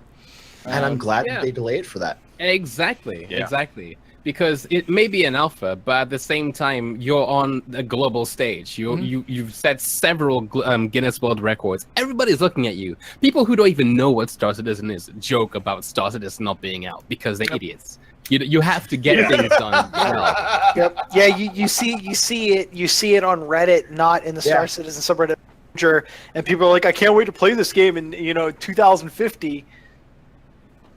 They're ignorant is, to the process. That's the problem. When they come out with 3.0, 2.0, honestly, when it goes live, like not PTU, not Evocati, when it goes live, it has to be playable for anyone because it's going to be huge. It's going to be one of those things that streamers are going to pick up and be like, oh, there's just The hype train. There's everything. Yeah, What's gonna happen? For It'll blow up. What will happen? Hype for 3.0 is going to blow up. What's gonna because happen it's going is- to be 3.0 basically redefines Star Citizen Yeah. as a game. So it's basically all over again the new game on the block.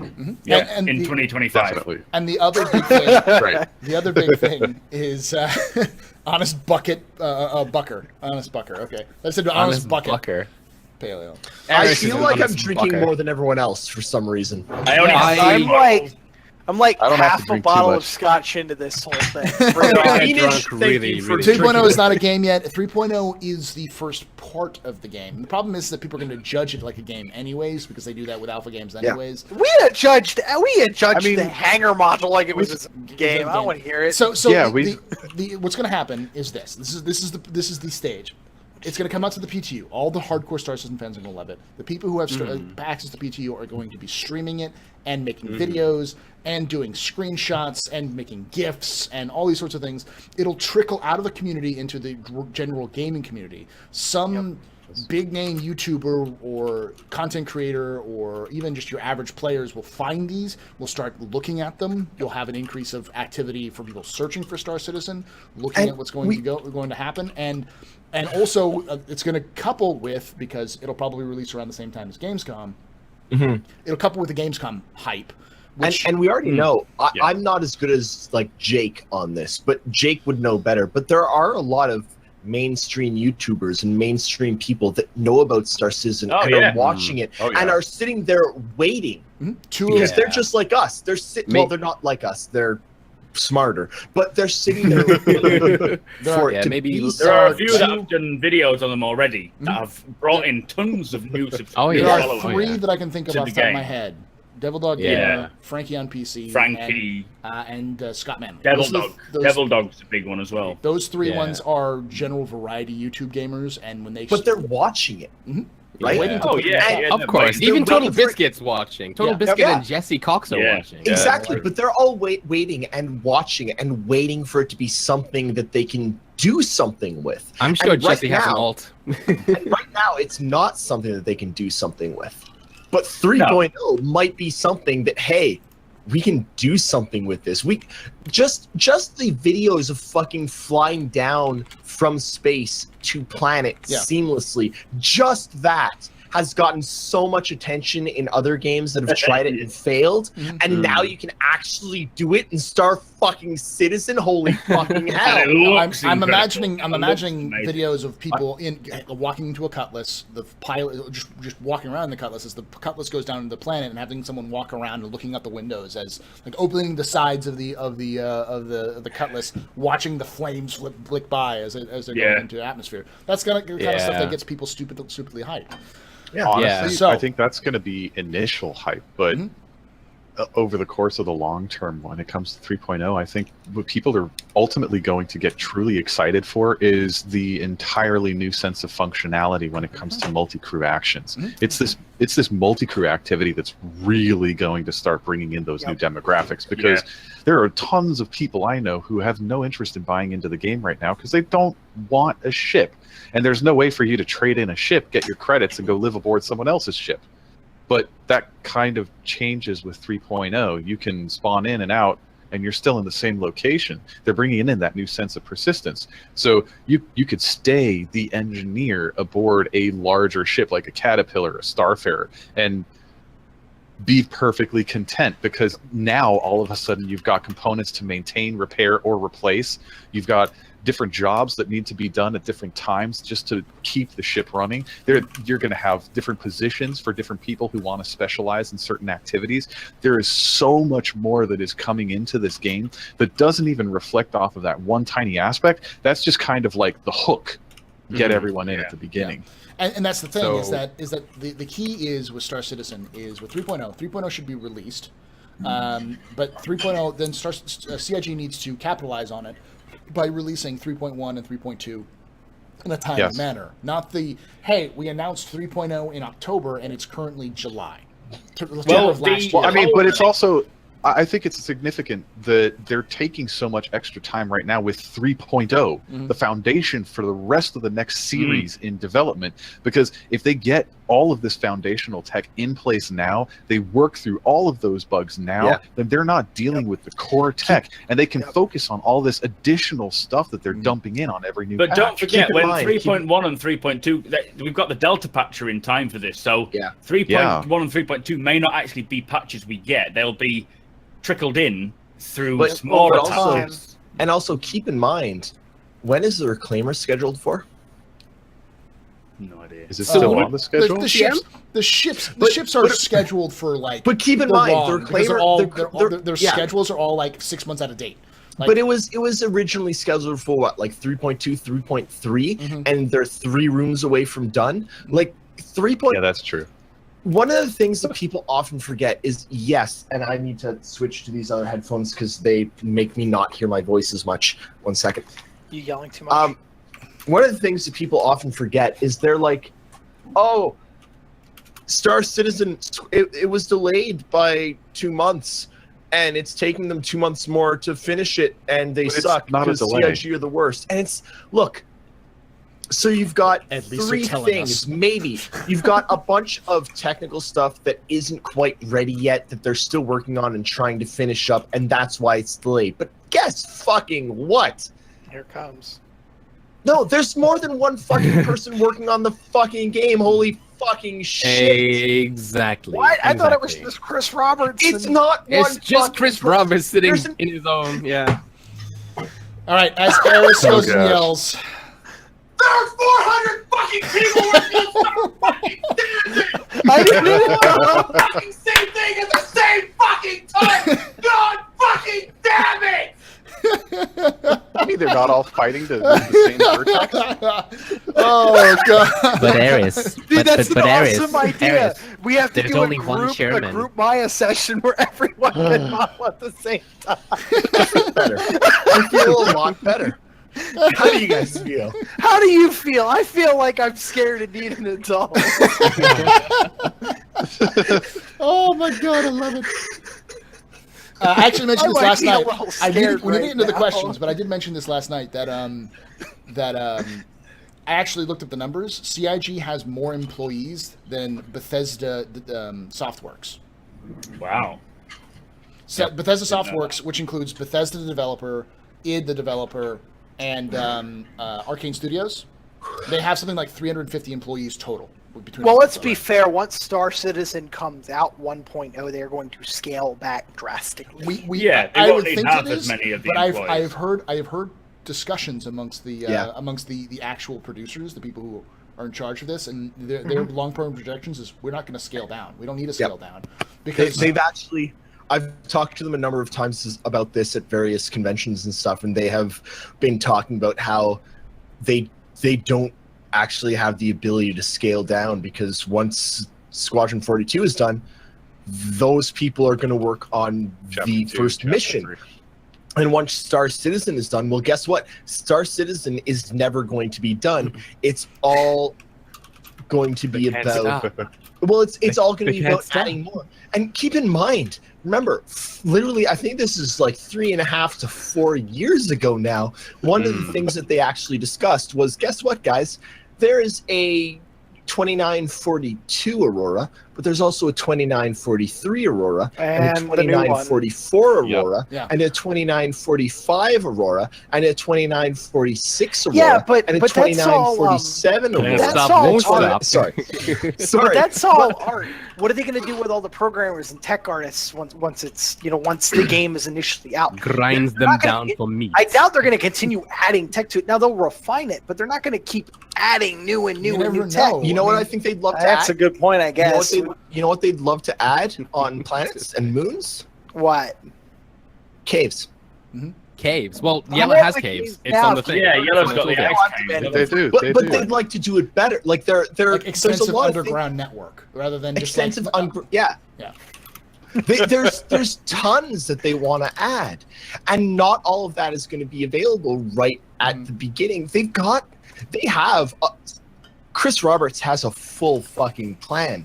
He knows what he wants to do. He knows what he wants to get done. And the stretch goals, they stopped. You know why they stopped the stretch goals? Because they reached pets and were like, okay, we're not going to tell anyone this anymore because this is silly.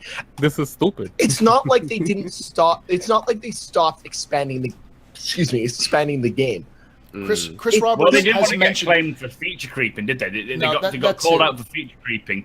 And it was kind of like every time they brought this news, it was like, just focus on the main fucking game first. But a lot of those features were never designed to be in the release anyways. A lot of these features were designed to planets weren't even planetary flight wasn't even even before that, keep in mind when the game was first kickstarted, they wanted like $4, $5, $6 million, and all they fucking wanted was Squadron 42. They wanted to make just a straight up. They wanted $2 million.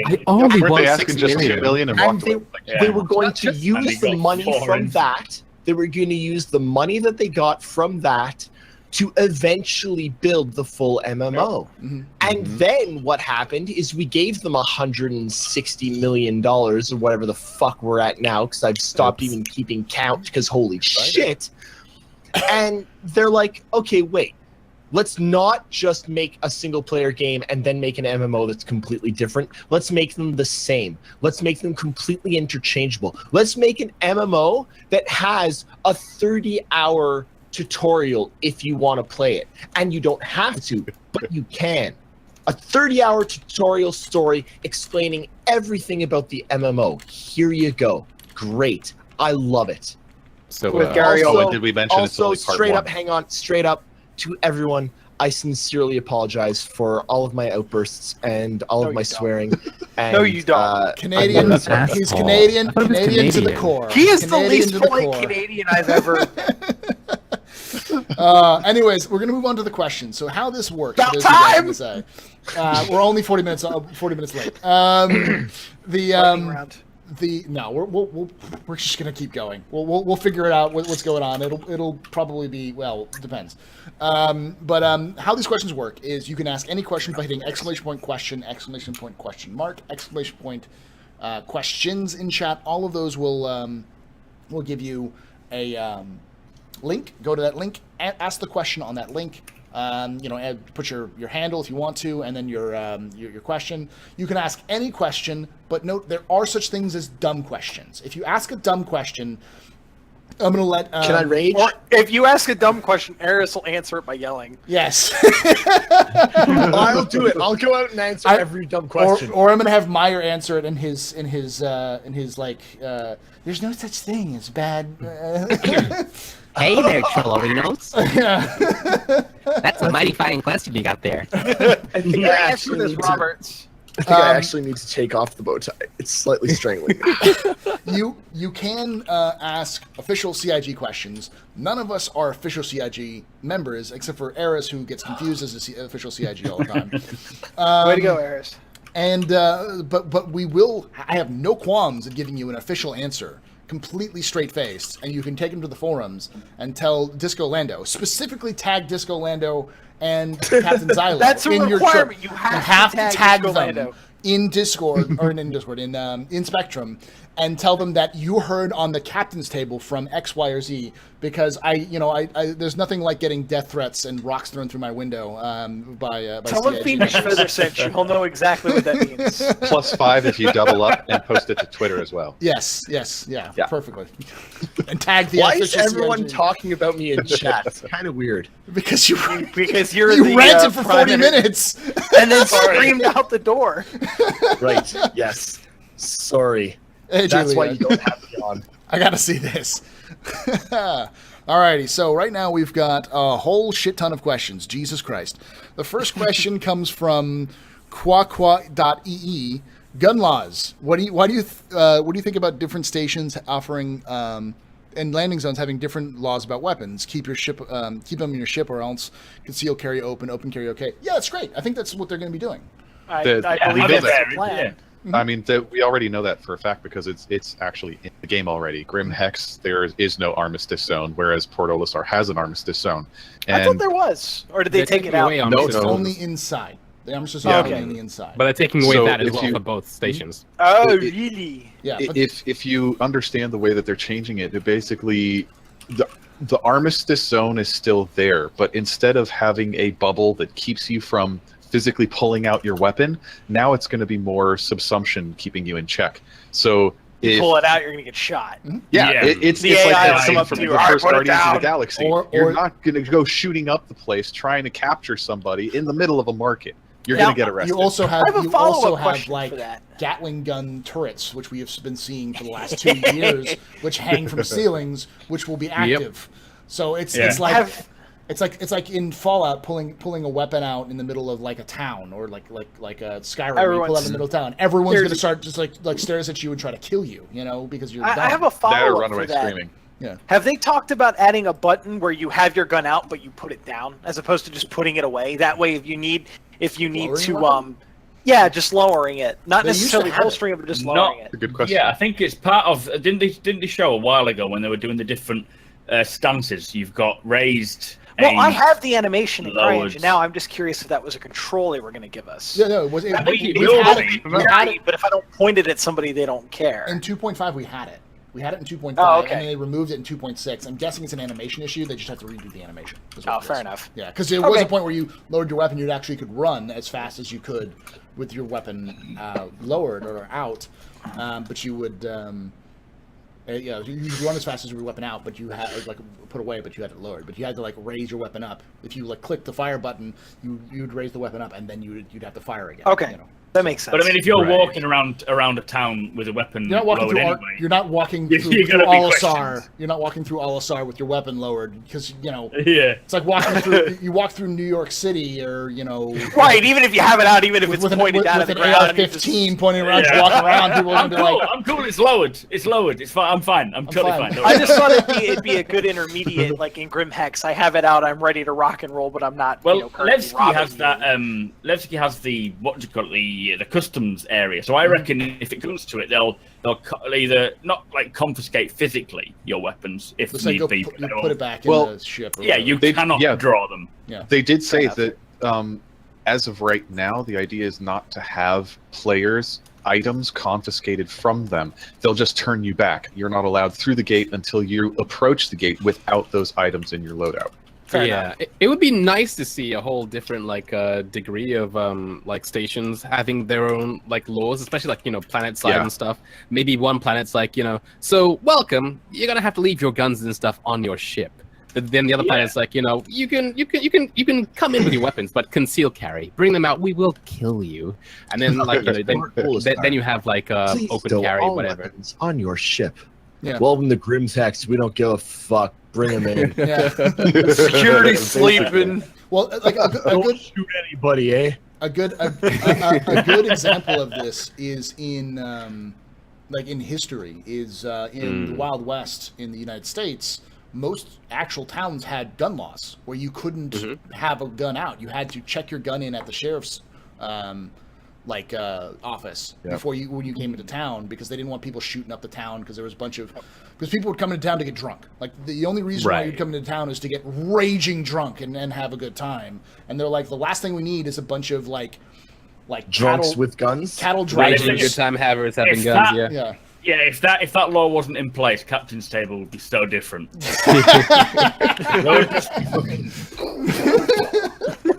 So But that's actually a really good point. Bellic is saying, well, I don't know. If I'm an advocacy agent and I'm chasing a bounty, I should be allowed weapons. you do. Well, And- that's why I'm sure that there are going to be ways for Licenses. them to create things. Exactly. I mean, they have talked about some sort of licensing system or something that allows you to be able to not only act in places doing certain things, but to purchase items to support that, so on and so forth. Meyer, go in ahead. in our corp, there's a giant sign that says weapons are prohibited unless you have clearance level 5 and above. So that's already. Okay. You buy your clearances. Yeah, well, It's- it's not thing not is, purchasing. they- You have to earn it through reputation. You can Yeah, purchase it, but you have to earn reputation, and then you're probably going to have to purchase it. Keep in mind, one of the things that they had talked about for years about a money sink was insurance. But since they kind of went back on the whole lifetime insurance being available to only just specific people, lifetime insurance is available to everyone now. Lifetime insurance is no longer the money sink that it used to be. There are going to be other money sinks, though. Landing permits, garages, houses, and things like weapons permits. If you want to be a bounty hunter, you're going to have to sign up as a bounty hunter on the Terra, advocacy. on Earth, on and get a Mars, bounty on hunter all license. these various places, and they're all going to cost you money. Now, you'll probably be able to sign up for them all and then have them all auto renew. You're not going to have to worry about it unless you something offer lapses. group Just make sure you check season pass on your mobile Yeah, app. but if you want to go to the planet with a weapon, you're going to have the proper clearance. You'll be able to get that clearance. But if you're a trader that's just come in from the middle of nowhere and you have no clearance, you don't get a gun. Denied. And the thing is that the love addition to bounty that hunters. money sink is I would fully expect, like, this is a common trope amongst anime, but you and not necessarily some games have this, but the idea of having levels, like you're a bounty hunter, you want to do a level one bounty, you can do level 1 bounties. That guy is a level 5 bounty. You can't take his bounty officially, but if you capture him and turn him in, then suddenly they're like, oh, cool, you gain more reputation, so you can purchase a level 2 or level 3 bounty license as a result. Something like that would probably also help to kind of tier the issues of bounties and weapons carry permits and stuff like that, because it's like in even today, if you're a cop and you're walking in there and someone's like, hey, you can't carry that, I see that you have a gun, a concealed carry, you can't do it, and they just flash their badge and be like, no, I'm a cop, you can't. I'm a cop. Yeah. And that's a big thing in the United States right now.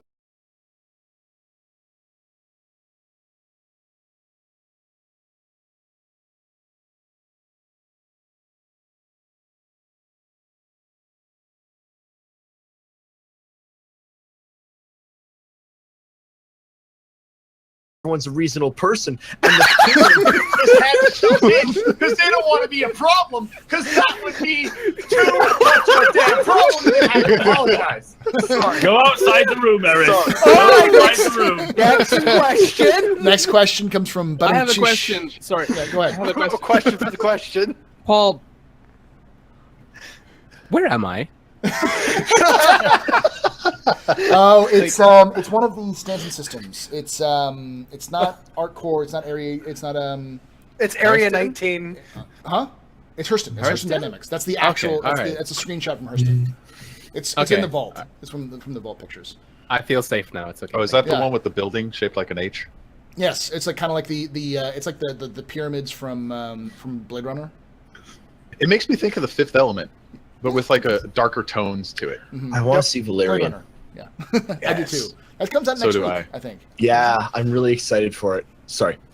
Next question Completely off topic. comes from Budum Tish, who asks, "Game Changer chip. What do you guys think it's going to do?"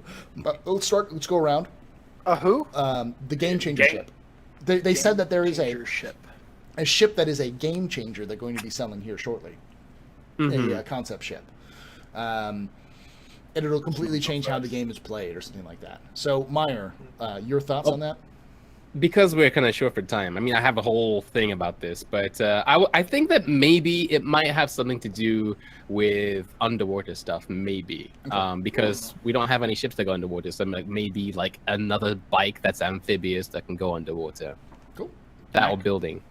I'm just going to agree with Mike because I have no idea. I'm going to agree with Maya there. Eris?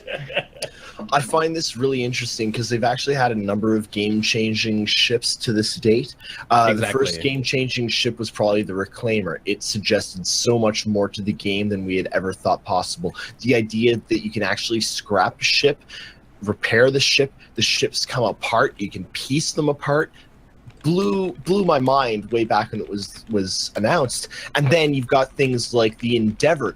The Endeavor to me is the ultimate ship. It's there's so much more to this game than just shooting or flying. There's farming and research and pharmacological shit and hydrogen colliders, and there's so much more to the game. And if they're saying that there's a ship that's coming out that is game-changing, none of us could have imagined what the Endeavor had originally. None of us could have imagined what the Reclaimer had originally. If the ship that they're coming up with is actually game-changing, I don't even know where to speculate, but I want it. Do they mean concept or do That's they a mean really long way of release? saying I don't know. It's a concept. It's a concept. It's a ship that they have in concept that's going to change how the game plays when it releases. Nighthawk, how about you? Do you have any idea? Well, for me, what I've noticed is that a lot of the ships that they offer up to this point are very, very role specific. And while they're not necessarily role locked, they are very much role specific. So you've got like the dedicated explorer, you've got the dedicated military ships, you've got the dedicated repair, the salvage, the hospital, so on and so forth. And they're doing the doubles of those, right?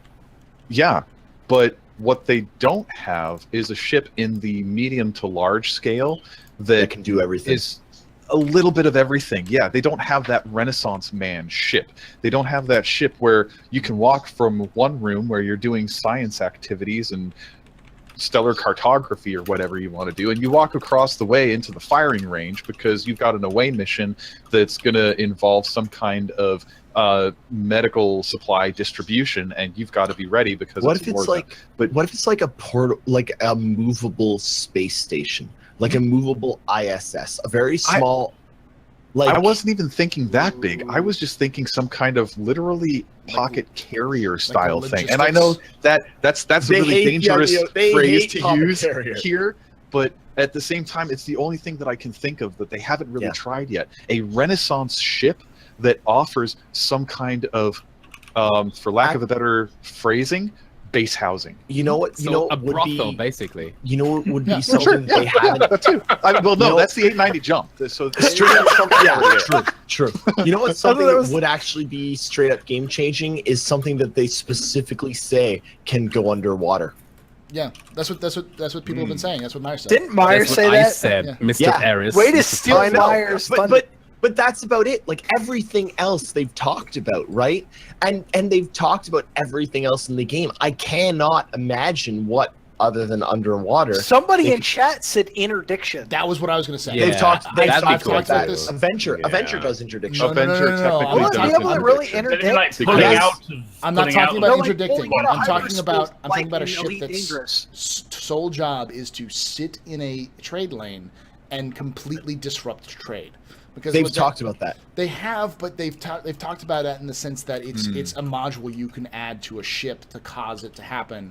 What I'm talking about is like something that's literally a blockade, something that the UEE could use. Yeah. Just set them up in a ring, and they become blockade ships where they prevent anyone Quantum from- net, if you will. Exactly. The timeline might actually work because I think it was like 8 to 10 months ago where Disco was saying that they were working on something that would take people out of jump. Mhm. And the timeline for that might work of now we know how to do it.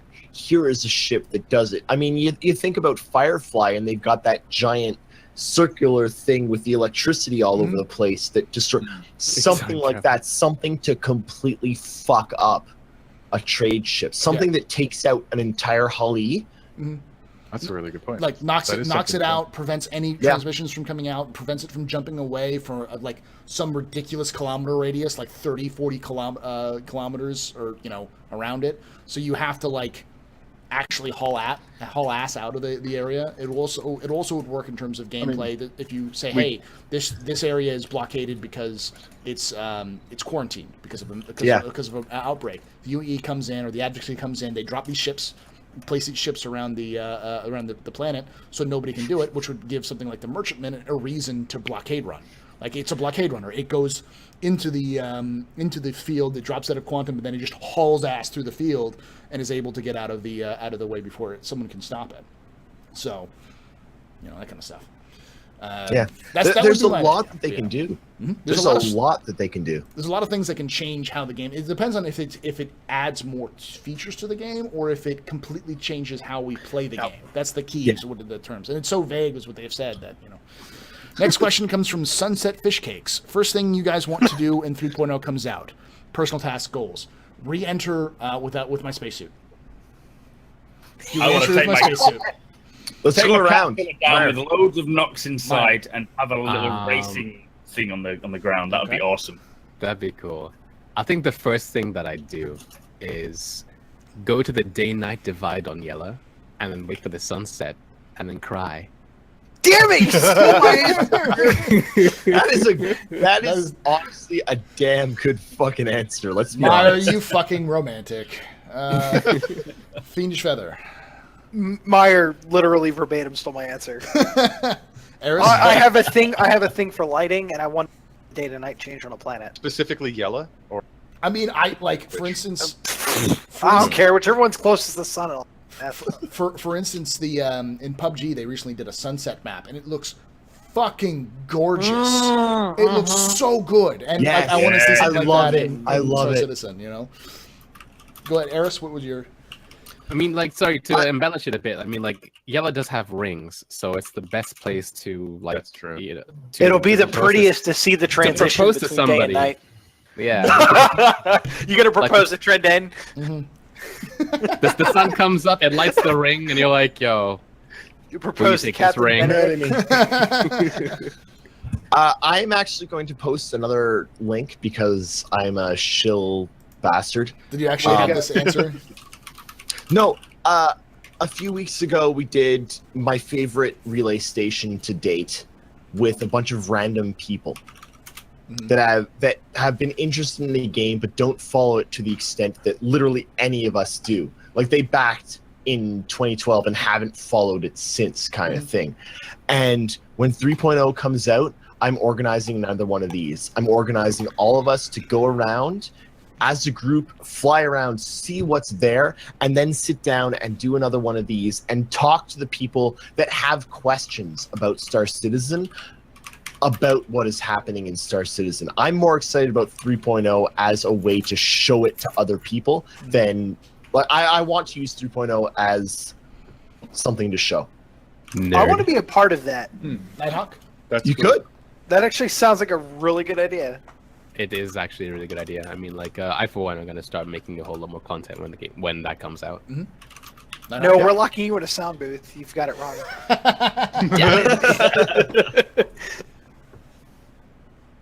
Nighthawk? Oh, my turn. Okay. Yeah. So I've been thinking about this a little too long since CitizenCon. So I have a couple of large ships. Basically, what I want to do is grab a Caterpillar and a Starfarer and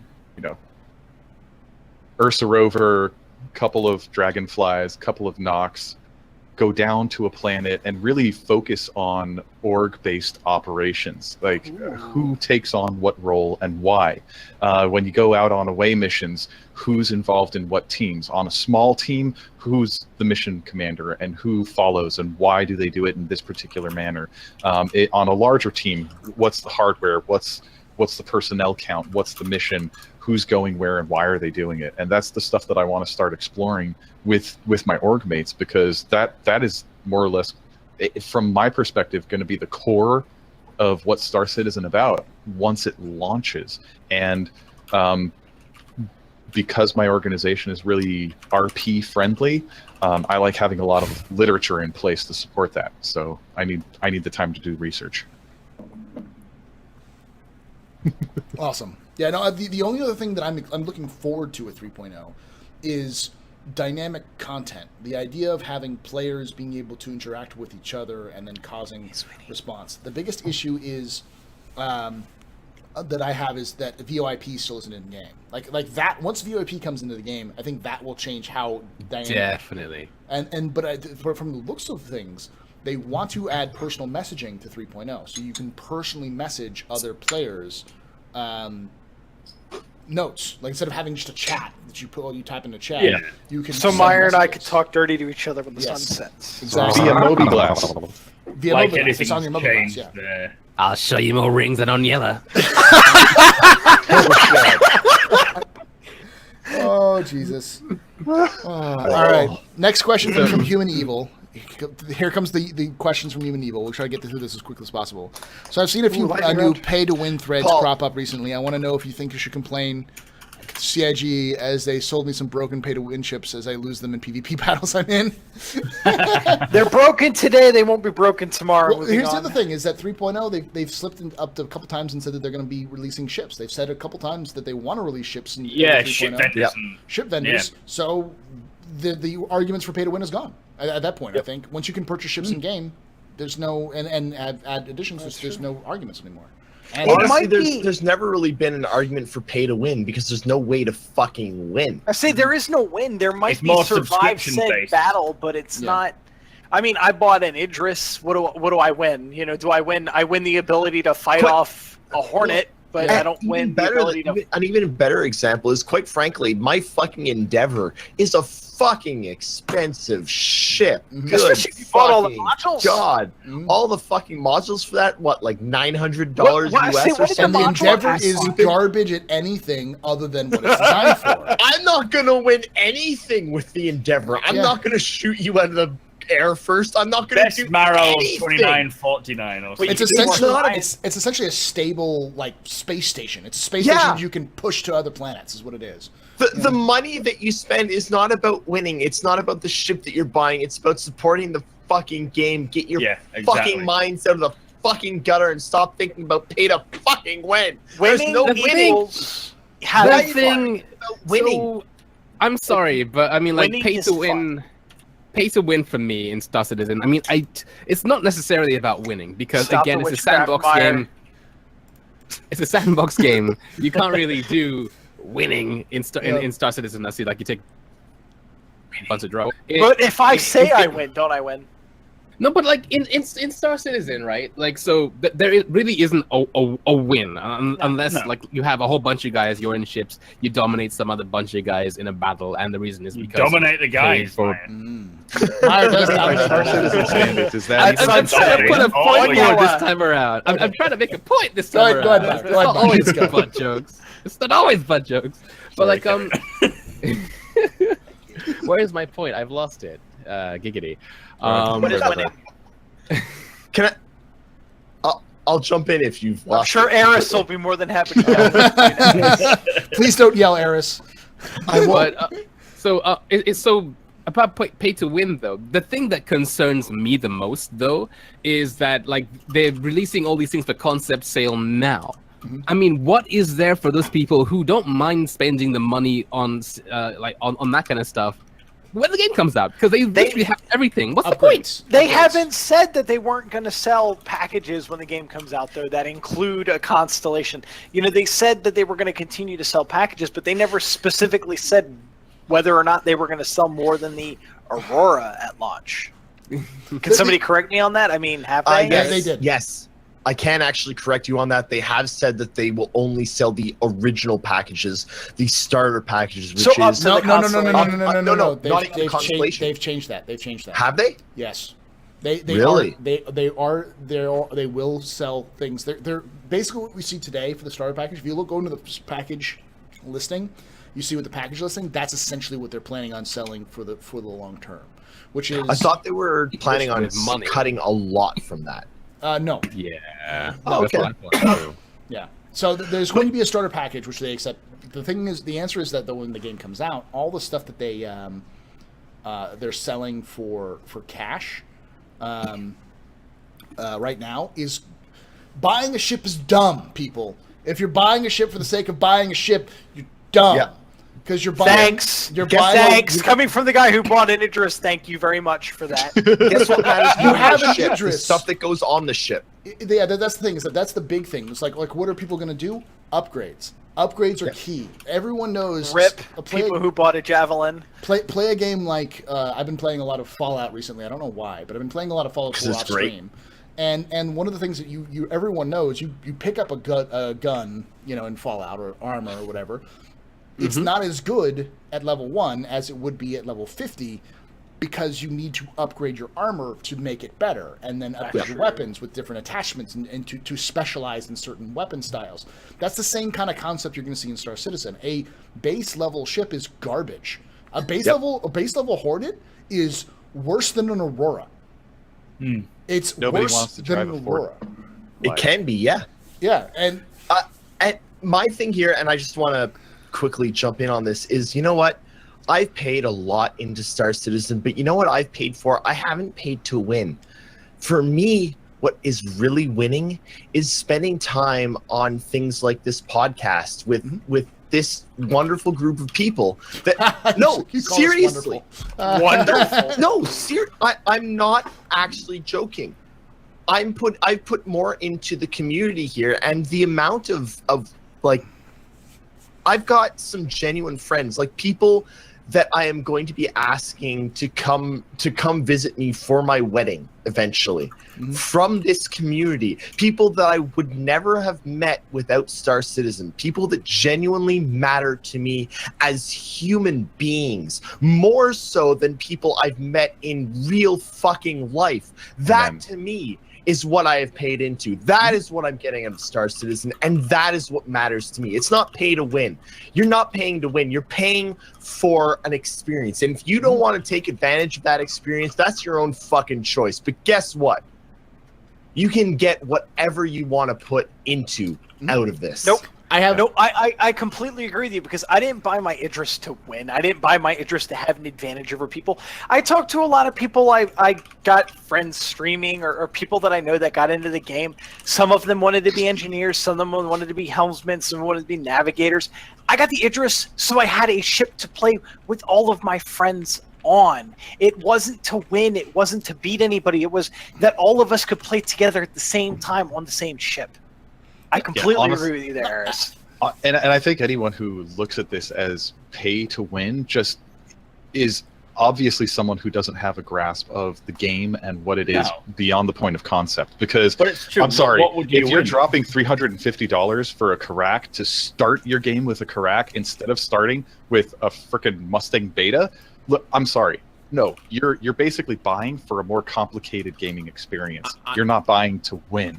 This is literally you demanding of yourself to find people to crew, hardware to run, the finances to keep that ship afloat. Like you're just making Sorry. No, Myers. but you meant guys, tossing honestly, cheese. He's tossing honestly, cheese. guys, I mean, like, it's not about the game at all. It's about the community. I mean, like, I wouldn't be here without you guys. I love you all so much. Meyer, Myers, the worst part about this is that bastards. that's how Myers says he actually loves you. He has to use the troll I'm voice to here say for the he loves ships. you. Yeah. No, straight up. Like, No, all right. So here's the thing: for a lot of people don't understand about how the community works is that this community, people like Meyer and myself got partnership because of this community. Hands down, 100%. If we weren't part of this community, we wouldn't be Twitch partners. We owe a lot to the community, but at the same time, the community has its ups and downs.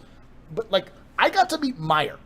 Meyer and I have met. I That's a bought pretty Meyer. big down. I want to meet Meyer. I bought Meyer IHOP. All right, I got to sit with Meyer in my hop. Fucking tortillage. Yeah, My hop. yeah. No, I was getting to that. I was getting to that. Are we really Okay, arguing okay, about okay, Meyer okay. right now? I'm saying I like Meyer. I got to Pop Meyer, my ice pop cherry. Meyer sat there and said there are more than one like maple syrups. I'm like, yeah, there's multiple flavors. He was like, what the fuck? It was him. It wasn't just him. It was him. It was you and who was it? Who else was it? It was Ichiru. You and Ichiru Yeah. were just like your mind was exploding in terms of like the possibilities for pancakes. I And always thought maple syrup tasted like maple. I mean, like, I didn't realize there was all that other stuff. I got to meet Eris and Jake and Papa? Bolvac all at PAX East, and they came up and handed me freaking maple syrup whiskey. I still have it. It's still downstairs. I still have it. Isn't it the greatest It's thing you've fucking ever tasted? amazing. And the thing is that like these experiences would have never happened without the community, and that's the key. Is that, Paul. I know I have mine. Yeah. It's in storage. I gotta pull it out there. But yeah, the test-a-hall. But We've that's all met because of Star Citizen. Yeah. For better or for worse, I'm sitting here talking to the 5 of you because of the game Star Citizen. Because of Fiendish Feather, I have realized that, you know what? I really like writing.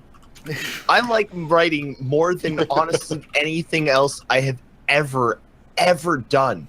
And the fact I don't get to do that in my normal life, but the fact that I get to write for Fiendish Feather and for Bulkheads, and I get to see Meyer and the other Bulkheads put out and act out what I've written, it blows my fucking mind. so the point is, and it's all because of the game. the point being is the community is great, but the answer is that the game itself, in terms of pay to win, is it's an argument that comes from a long-term misunderstanding of how the game Of is how designed. mobile games work. Yeah. So, anyways, moving on, because that was a joke question that Human Evil asked, and we spent like 30 minutes I answering apologize. it. We got all sentimental there. Human Evil asks, how many test members are for mods on the RSI site? None that I know of.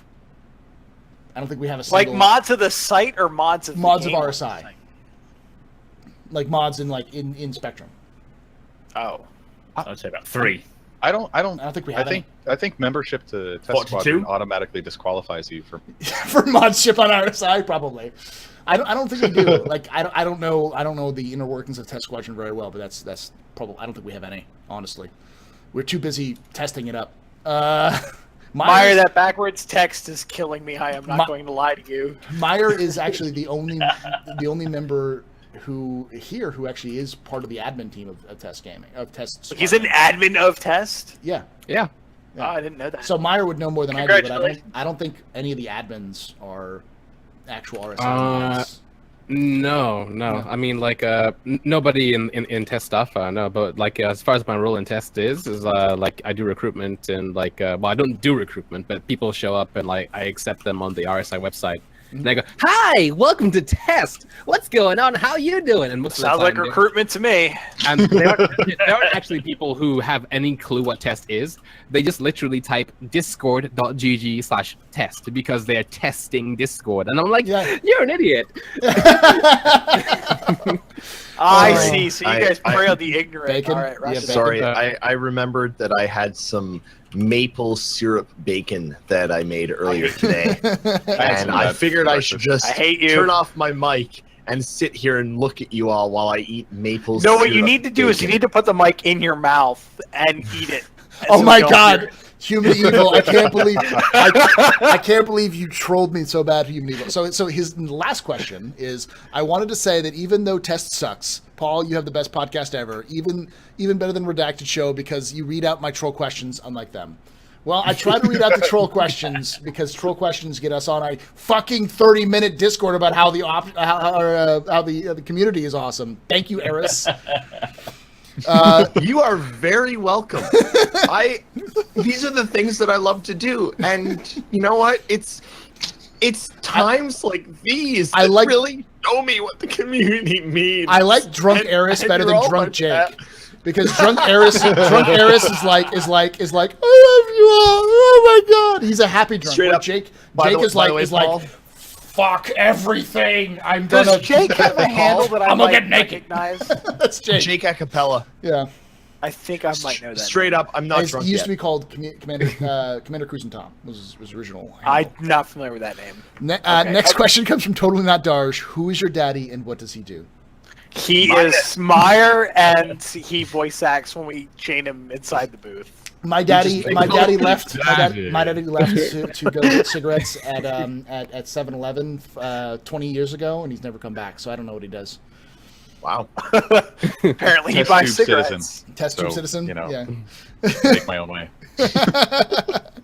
My dad's a buyer for cigarettes. And he's never come back. A professional customer. Resolve asks, does Disco Lando play any other games? I ran into him the other night in the other game. He does. He plays lots Star of games. Trek. He plays a lot. Yeah. Yeah. He plays X-Wing Argo. miniature. He plays tabletop Argo game. a lot too. It's the Bohemia Incubator game. It's like PUBG but 5v5. It's kind of fun. Yeah, he does a lot of games. So you'll Doesn't see he him. broadcast what he does on Twitter?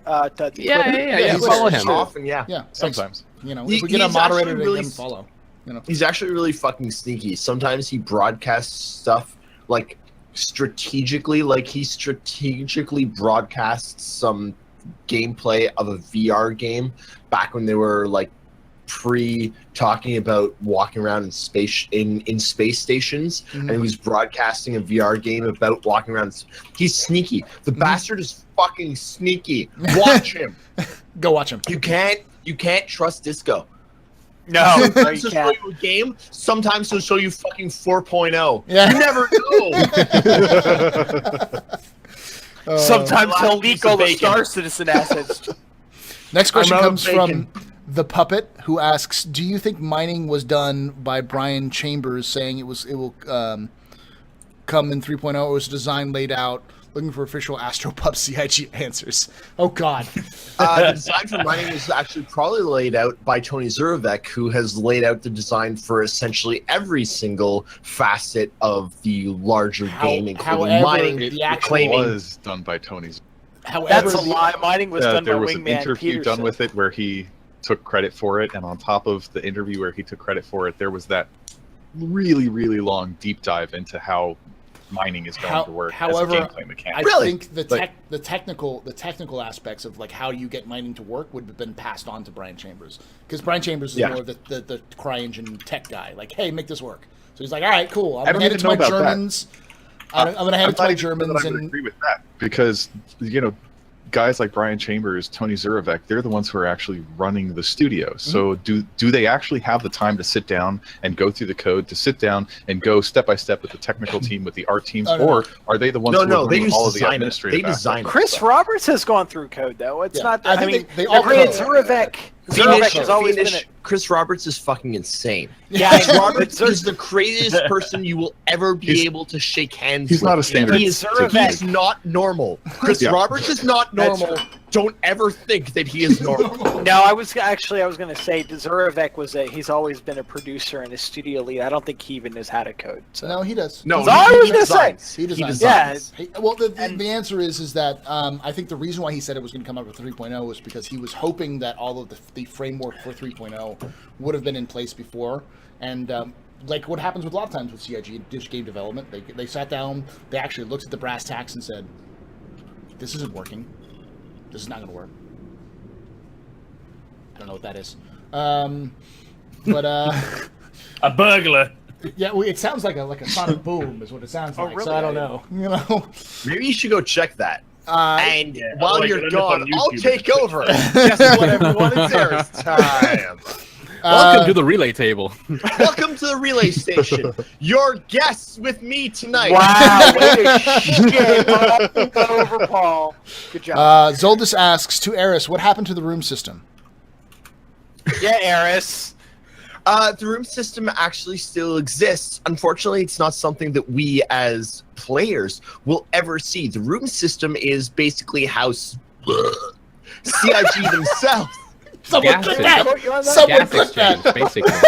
Yeah. The room system is how CIG That's the atmosphere. build the rooms. We will be able to see some broad strokes of it. We're not going to see the room system itself. The room system, just like Grabby Hands, was internal CIG development stuff that they are using to show us kind of how they're going to build the game, period. Just The like room how s- the procedural system is used to build planets, not something for us. Yeah, to we're not It's going to the get to egg from which procedurally the- decide how our caterpillar crashes on a planet. Yeah. All right, next question comes from Mayonnaise. What kind of character development do you anticipate to be there in Squadron 42? Example, promotions, customization quarters, ability to mop this, on a ceiling, use a mop on a ceiling. 10 out of 10 would mop the ceiling. Rockwood. I bet you we'd get promoted. I bet you we'll get promoted. Guys, or I at want to least mop the ceiling. get a UEC bonus Guys, the based ceiling on is our kinda points dirty. per mission. Yeah, I can almost guarantee you that you'll get. Look at Wing Commander. If you look at Wing Commander, you'll see promotions. Yes, rank and pay grade. At the You'll very get, least. You'll get rank and pay grade. You'll get medals that you can probably decorate your quarters with. I can well, see they them did doing say- away with rank because of the way the interactive conversation. Because let's say you outrank somebody, they'd address you differently. But I can definitely see you getting more money based off of how well you do. Well, no, I think it'll No. it'll be built into the system. It'll be like you Rank and start off structure as will a still be second there. Yeah, they're lieutenant. various. And You start as- honestly, that's a very simple thing to cover because if it's about military etiquette, then it could be something like an advanced or futuristic form of the Marine Corps where everyone is sir. It doesn't matter if you're an officer or That's not. a it's very just valid sir. point. So It would That's be a valid awesome point. if That your would cover Squadron everything. 42 stature carried on as well. and it's going to be interesting to see also not only how and if rank and pay grade carry over into Star Citizen from S42, but they did say things like your medals are going to stick with your character and cross over into the MMO.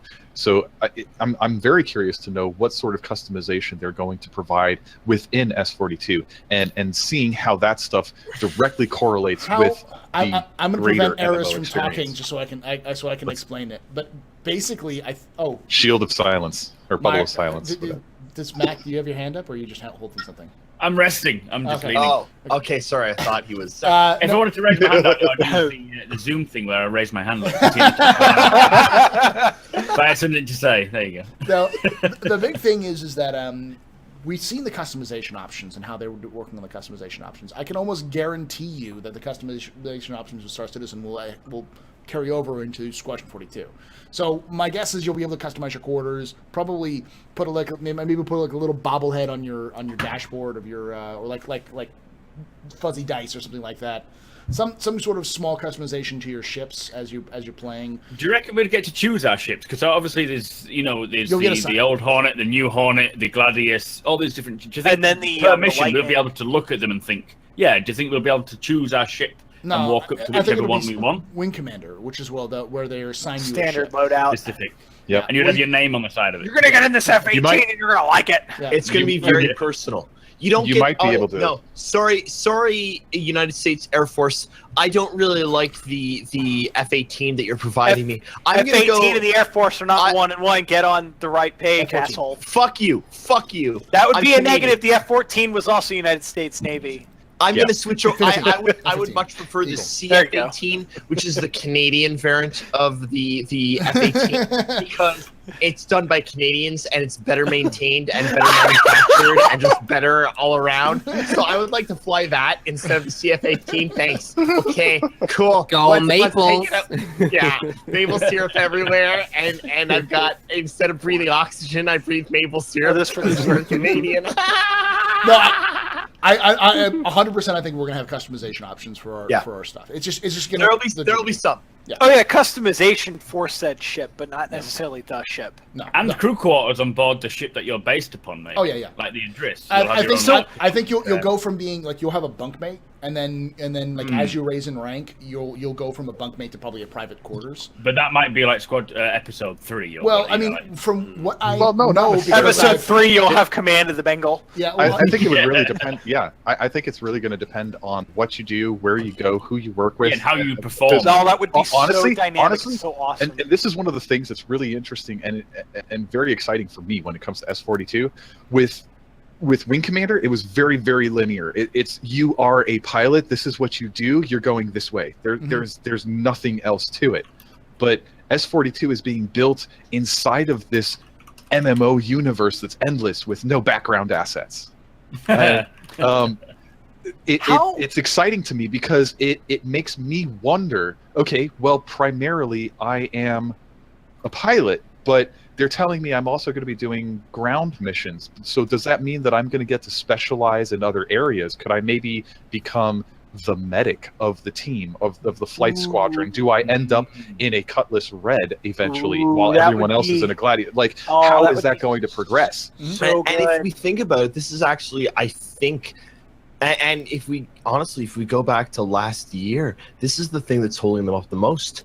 This is what stopped them from honestly launching Squadron 42. It's subsumption. It's that probably Chris wants you to be able to do that, but the AI for that is not something that Moon Collider could do. So they had to honestly let go of Moon Collider and bring that in-house, because the AI to be able to let you be the medic on the team instead of the front. Like if you look at a Call of Duty, if you go and sit beside a barricade, the enemies will come and the friendlies will come and they will fight until eternity ends.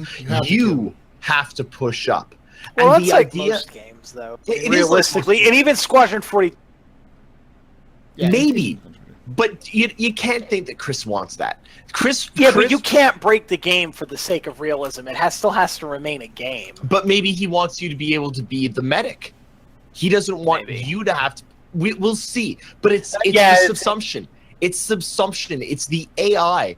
Everything else in Squadron 40, in Star Citizen, honestly, they managed the 64-bit conversion. They've managed all of the interior and exterior and like all of the different loading zones. They've managed the procedural planets and the massive universes and everything engine-wise that they have managed is absolutely insane. And when it comes down to it, the last thing that they still haven't shown, still haven't proven that they can do, and is still the largest concern that people like I myself have, is AI. That's true. AI is Here's- the biggest thing. I And live for these Yeah. monologues, Aris. Jesus. yes, I know. I'm going to like stomp everyone's hopes and dreams out. I don't think you're going to ever be the medic of a team. I think what you'll do is you'll be a pilot that will have multiple it's roles. scripted completely. Yeah, I think what's going to happen is the key is that there's going to be different ways of handling it. You can There's a guy who's maybe taking a hostage. Like a pirate who's a spy who's Those animations are in the assets confirmed. yeah, who takes a hostage because he gets found out, and your job is to try to stop him because the security teams are trying to hunt him down, but your job is to stop him from leaving. So you have two choices. Yeah. You can fly in, land, get out, pull out your gun, run in, and try to either negotiate or shoot the guy before he can take off, or you can follow from the Railgun to outside. the legs. So follow from the outside until he tries to get into a ship and then take his ship out. Or you could pull up, like the idea is that there is a scripted set of things that are happening, but you have multiple options of approaching it. And I think that's the key. And how you approach it and how you complete that mission will determine whether you go. Your commander goes, "Good job, you're getting a promotion, or you're getting this medal for doing this," and you fucking shot up a goddamn civilian. You suck. You know, You lost. And that's actually three a really of my good point. men. Yeah, 'Cause exactly. Do you A think lot that of you're going to times- get promoted from this? Yeah, exactly. You are. No! You're a bulkhead. Yeah. It'll basically sort of determine who in your team, your pilot, your co-pilots, live Yeah. or die. Yep. So if Yeah. you make the wrong decision, then a particular person in your crew will die. Compared to if you made the other decision, they may have lived, or someone else may die. And you're a It's all frontier about patrol. building relationships. And you're frontier patrol. So like if you can imagine, like you're not necessarily a pilot as much as you're cavalry. Your job is to stay out there and enforce the law, enforce the peace by any means necessary. So you have limited resources, and your probably job is very flexible. So what's going to happen? Yeah. It's like they tell you when you join the army. Mhm. You're a soldier first, and whatever job you train for is your second mission. Mhm. So it's literally going to be the same thing. There is no class system. There are no skill trees. So you can't fall into a given position. It's just going to be one of those situations where you're in the right place at the right time with the right hardware, and you're able to support the person. So you are the medic in the moment, but you're not necessarily trained as the RN who supports this specific squad of infantry person. No, it's not. It doesn't work that way. like Unless you're in Canada, in which case that's how we run our military. 'Cause we're the best. Right, which is a lot smarter, but but probably not as so That is actually how we. there are going to be military. times like I said Straight up. I've said this before. No, it's There'll be good. times when you're going to have to land on a planet, and you have to sneak into a pirate base, or you have to there's going to be some stealth mission. And the reason why you're chosen to do that is because everybody else is dealing with some other shit outside, and you are there and you're available. And so your commander is just going to be like, this shit's got to get done. And you've pulled miracles at your butt the last 4 missions. Good luck. that is very much a reflection of real life. I was a flight operations specialist in the Army, and yet somehow I ended up in the middle of a knife fight in Iraq. So it really doesn't matter what your job qualification is. You are a soldier, and at the core of it, that's what the experience is. Terminator, why didn't Paul mute his mic when he went to take a leak? Because I want to hear you all. I want you all to hear my glorious flows. That's I thought you were filling up a how you go to glass. the bathroom. Yeah. He wants to make sure that we all know he's healthy. Yes. It's how you recycle alcohol. That was the probably one of my favorite relay stations was the one where you just I didn't. Well, so the honest to God answer, I have 2 mics. I have my boom mic, which is a better quality, and I've got the mic on this thing. So the mic on this thing sometimes activates instead of this mic, depending on what's going on. And so I'm usually very careful about it because this is a wireless mic. But the 2 times it's happened was one on the relay station because I didn't realize this was on. No one told me that my mic. We was didn't closed. know. Yeah. And the other one was when I was moving, and so things were getting swapped around a lot, and I had my mic still on as being me walking around talking about how we were moving. So this is dangerous. It's like a This is race dangerous horse. as fuck, which is the reason why I always, if you look at this, it's always red. If you see it red, it's because I always mute this mic because I've been so. By the way, paranoid Paul, about it. can I just take a complete aside for 1 second and say that I absolutely love your yellow shirt. Yeah, thank you. Thank you. It's fucking phenomenal. What are you, a member of Test? No, actually, How I dare you? It actually looks really good. I hate yellow. Yellow as a color is ugly. It looks good. But this looks good. This combo has always looked good. So It's a good looking shirt. Okay. the next question Coming comes from a person who wears a bow tie, you know I'm serious. A bow tie and boxers. Let's point that out. Excuse Shorts. me, those were Shorts. shorts, and now I'm wearing pajama pants. Mayonnaise asks, "Have you created a backstory for your Star Citizen character, and if so, what is it?" I'm gonna skip Yes, I that. Just have. say yes if you have, That She's the would be so garbage long. woman. because it would be a Yes. long-winded. Most of us who have Guess what? have long-winded. She's gonna rip open your Are you hull. Are you and playing the tear garbage you- lady? Yeah, I am. Oh, there's a story. Dude, that Read was the like the story. darkest story I've ever read in the history of things I've ever read on the air. And then is the Yeah. other question? The other question, I'm not mentioning. I'll post it. I don't reference his name because he doesn't deserve the attention. So I'm gonna Good. skip this one. Next one is Captain Webby, who asks, "Do you think the 3.0 patch will help us overlook the shocking flight model, as there will be more to do?" I think there's going to be a lot more. Like the flight model Is itself 3.0 is going going to change the flight model? It will. Yeah, 3.0 is going to bring changes to the flight model because yeah. items 2.0. I'll reserve On judgment. top of that fact, yes, there are issues with the flight model, but this is probably one of the best flight models you're ever going to play with. regardless Ooh, of really? the issues with it. You make me want to try it. It's not bad. I think a lot of people have issues with the people who have issues with the flight model haven't really played for it.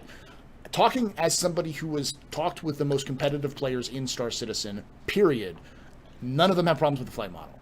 They have some issues. So it's no longer Call of Duty in space? The people who have problems with the flight models are scrubs. The Come biggest, at me, bro. the biggest issue that they have with the flight model has to do with how the cruise mode works, and the cruise mode is the most recent one.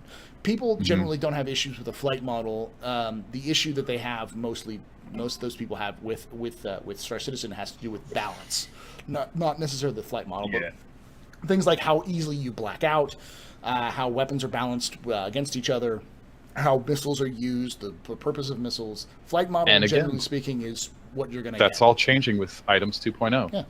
And I'd like to see how the flight model handles when we're using industrial ships rather than trying to fly for combat. Fully loaded industrial ships will handle differently. What about how is that so let's take that another fly? step further. How is this flight model going to work once you actually breach Atmo and you're dealing with atmospheric conditions, you're dealing with turbulence, you're dealing with gravity? Like That'll depend on how they handle it. Have an Aegis difficulty. ship. Yeah, have an Aegis ship. The answer to that is fly Aegis, because they're all flipping space blades. That's the answer. Idris. No. I want to say, look at the Reclaimer. The Reclaimer does not look like a ship that is designed to fly well. Yeah. It floats the Well, way it's the not. bricks It's do. a giant punching ship. Exactly. Thing. But that is something I'm excited to see how it actually handles, because true. that is not anything like what we've seen. Even the Starfarer is kind of standard. They're all very standard ships. When we get the Reclaimer, we're gonna get something that this thing is fucking retarded. It's got 4 fucking analog engines. The Reclaimer and the Hull series will be fun to see how they fly. Yeah, The Reclaimer will be the first in-game medium ship. Like the Caterpillar is the largest small ship, so I'm guessing it's gonna handle completely different. I want to see how the falling Idris into a will whole handle. new style of flight. You are exactly right, because then it's more nav point based than and that's player something that I direct talked control. about 2 years ago, is the idea that for things like the Javelin, the Idris, and higher, the Endeavor, etc., you're not actually sitting there at a seat flying it. You're flying it on a map saying, I want to go here. Then I want to go here. And then we're going to turn around and end up here. It's less physically direct control of your ship and its trajectory. Which is beautiful. Putting a lot of faith in a it's- computer. It's also going to be really interesting to see people taking these larger ships. I'm thinking Karak in particular because I'm a fan of the Karak. But He's out. it'll be really interesting to see people taking this larger scale flight model and trying to pull off some of the maneuvers that you might try in, say, a Hornet. So you can imagine 10 out of 10 can orbit pulling enemies a Hornet maneuver against an Idris, and it's literally it's all relative because it's all scale. But it would be really funny to watch something like a Karak try to make a barrel roll, and it's from planet side. Yeah. Not even just It takes half an hour. Can you imagine an Idris trying to do a full turn around? So okay, there's actually I've been playing Worlds Adrift, and there's a way you can actually completely do a complete loop in your airships, and it's scary as shit to try to do, because it's like a giant ship that you're just like pulling back on the yoke, and you're just going and you just like back up, and everyone on the ship is like, because it works like Star Citizen with multi-crew. They have to like launch their grapples into the ship, and they're hanging upside down as you're upside down flying. Like, oh my god, everything's going to die. It's so fun. I'd love to see that. And that's exactly the sort of stuff that I'm talking about when I say we're moving into these larger scale ships where the flight mechanics completely change. Because we're so used to being in ships where you strap into a seat and the seat jostles you around and you're moving with the ship, and that's just kind of the end of it. But then when you get into stuff like the Reclaimer and beyond, I mean, you're walking down hallways, you're working in large rooms while this massive construct is mobile, and it's pulling off these maneuvers, or at least attempting to do so. And what the fuck is going to happen to you if you're not strapped in? And now also you have to worry about fighters leaving said ship while you're flying too, because the Idris is a fighter bay that can fit 3 Hornets. Hull breach and decompression. Yeah, exactly. I mean, Like, we have a ton of new mechanics we have to bring into the game. Do you guys want to think a second about those mechanics? No, I do not want to think. We'll do it later. All right, Holy shit! Yeah, so good though. it's gonna be insane. Like honestly, it's complicated. Yeah, just a little. Sorry, Paul. What do we got more? Next 'Cause question. We've dragged you on a little here, haven't Yes, we? just a little. We're 40 minutes over time. oh Next- man, we're I'm within thinking limits. more of our UK friends who it's like 2:00 in the fucking morning. So. Well, they should, not be in the UK. Is Super Mac asleep? Yes, Mac and Meyer passed out. Darj asks, or Darjanatar asks, I don't know how to say his name other than Darj. I just call him Darj. Darj. He asks, serious question, do you think the Squadron 42 vertical slice will be showcased at events like Gamescom, or we'll get our hands on it? I think we'll see. If they say the words vertical slice, I am going to punch somebody. Because they said specifically that they weren't going to do a vertical slice because it was a waste of time. So if they come back and say, it's a vertical slice, my response is, fuck you, assholes. Thanks for lying to us for a year. Hey, Paul, do you remember how earlier we were talking about mistakes that CIG has made? Yes. Guess what? If CIG decide to say, hey, everyone, here's a vertical slice, well, guess fucking what? That's a fucking mistake. It's not a fucking vertical slice. Give it the fuck up. Mm-hmm. But Eris, actually, I got Next question before Eris screams and shits his pants. Anyways, I think we probably won't get our hands on it, but I think we'll get probably a demo of the first mission, and then we'll probably get a trailer and like a teaser trailer at Gamescom and a cinematic trailer after the first mission. Like the Marator plus. Can I be honest with you? Yeah. No. Yeah. I Always. don't give 2 fucks about it. I don't either. Same thing. But And you know why? You know why? Because Squadron 42 is a very, very limited perspective of what the larger scale universe of gaming has to offer and truly is. Yeah, so but Squadron for 42 me, on its own if right I'm, should be a thing. yes, it should, and it is. So it's important that at some point we get a vertical slice or a playable demo or something. But just the honestly, game. Who gives a flying fuck? Because you're already playing Star Citizen 263. Granted, it's not the best patch you've ever had, but it is everything mechanics-wise 263 that is built into S42 that we already know about. Everything that they're going to give us in 3.0 is everything that's already in S42 that we know about. The stuff that's in S42 that's going to be provided to us in the vertical slice, that's literally nothing more than giving us a glimpse into the story of this tiny little aspect of a massive fucking universe. So who gives a fuck if and when it comes? Because we've already got difference between Squadron 42 and Star Citizen.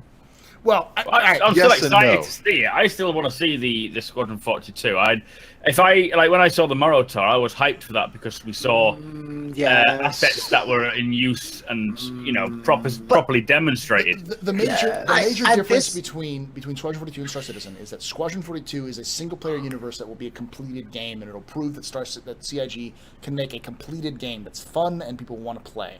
Star Citizen is always going to be in development in some way, shape, or form, even after it releases. Yep. Because the PU is always going to be expanding. Though I do agree with Nighthawk in the sense that who gives a fuck at a certain degree, except for those people who specifically backed for Squadron 42. There's plenty of those people. But do we want to see a demo of that? I have to clarify kind of really quickly. I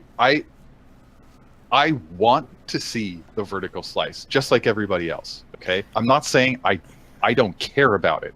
What I'm saying is, it doesn't matter to me when it comes. What's important here is that I can only speak from my own perspective, and for me, it's not the vertical slice that speaks to the totality of Cloud Imperium and what they're trying to achieve. No, but this is literally nothing more than this was the original. We promised that we want to try and do this in the Kickstarter. Oh, by the way, guys, here's the vertical slice. We are in fact keeping to our original promise.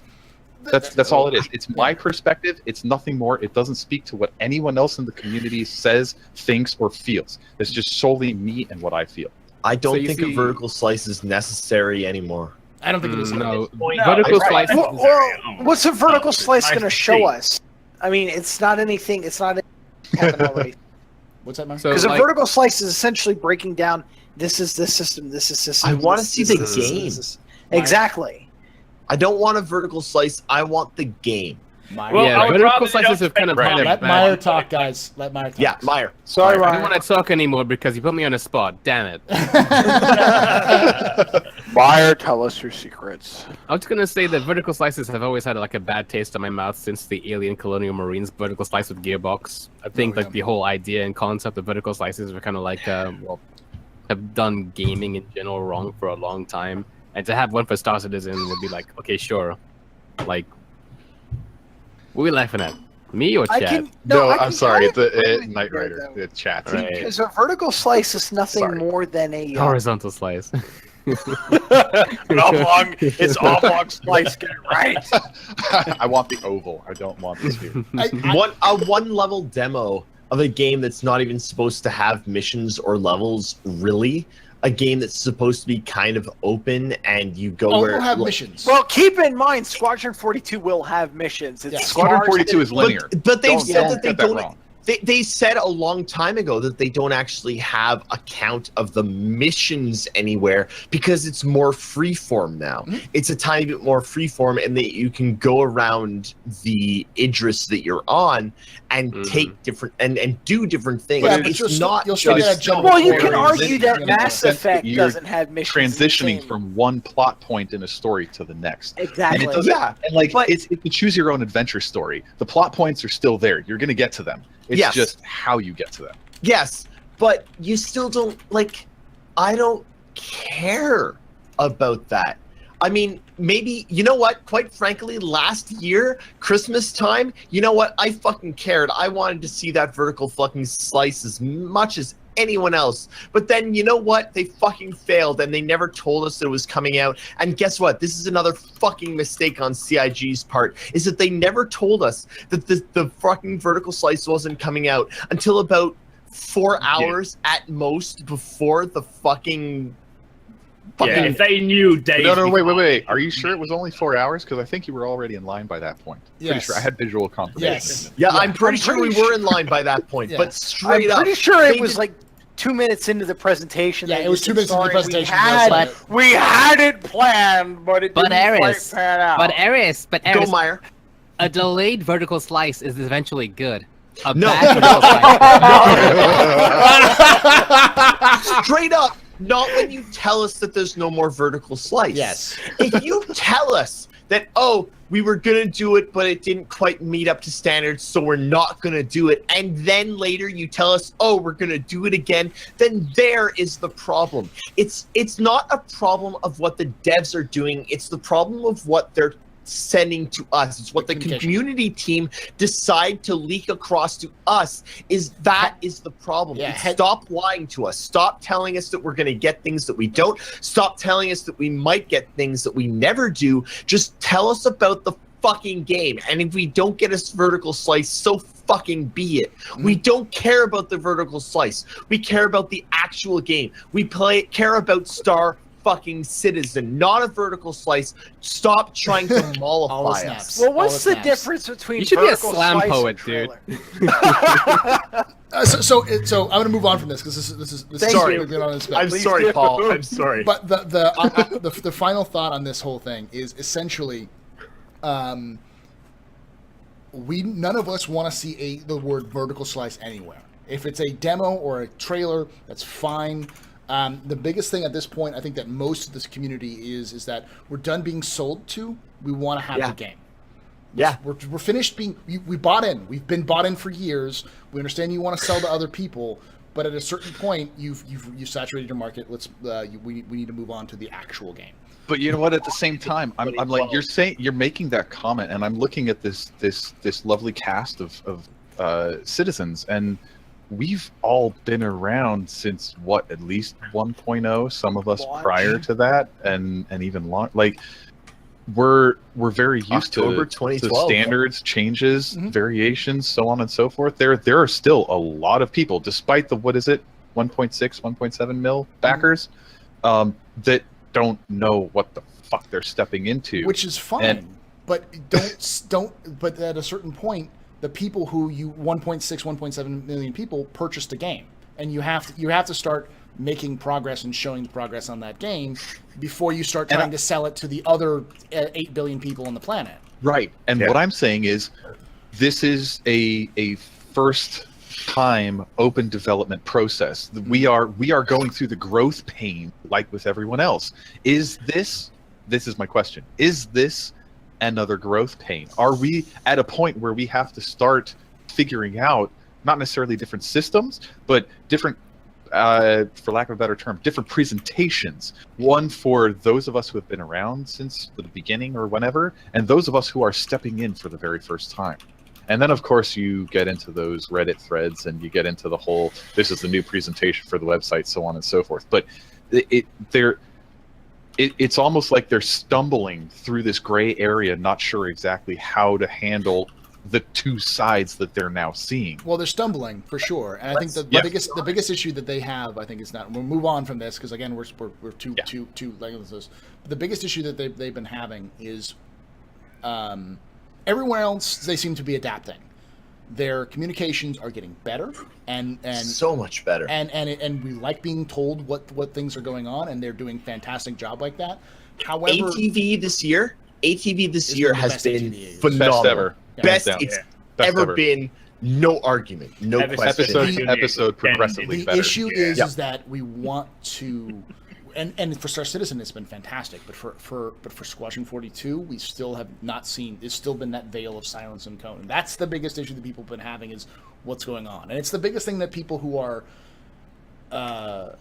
hostile towards the project nail on all the time. So CIG has to get it right in how they communicate it. That's the biggest thing, and it can't be sales pitches. It has to be something else.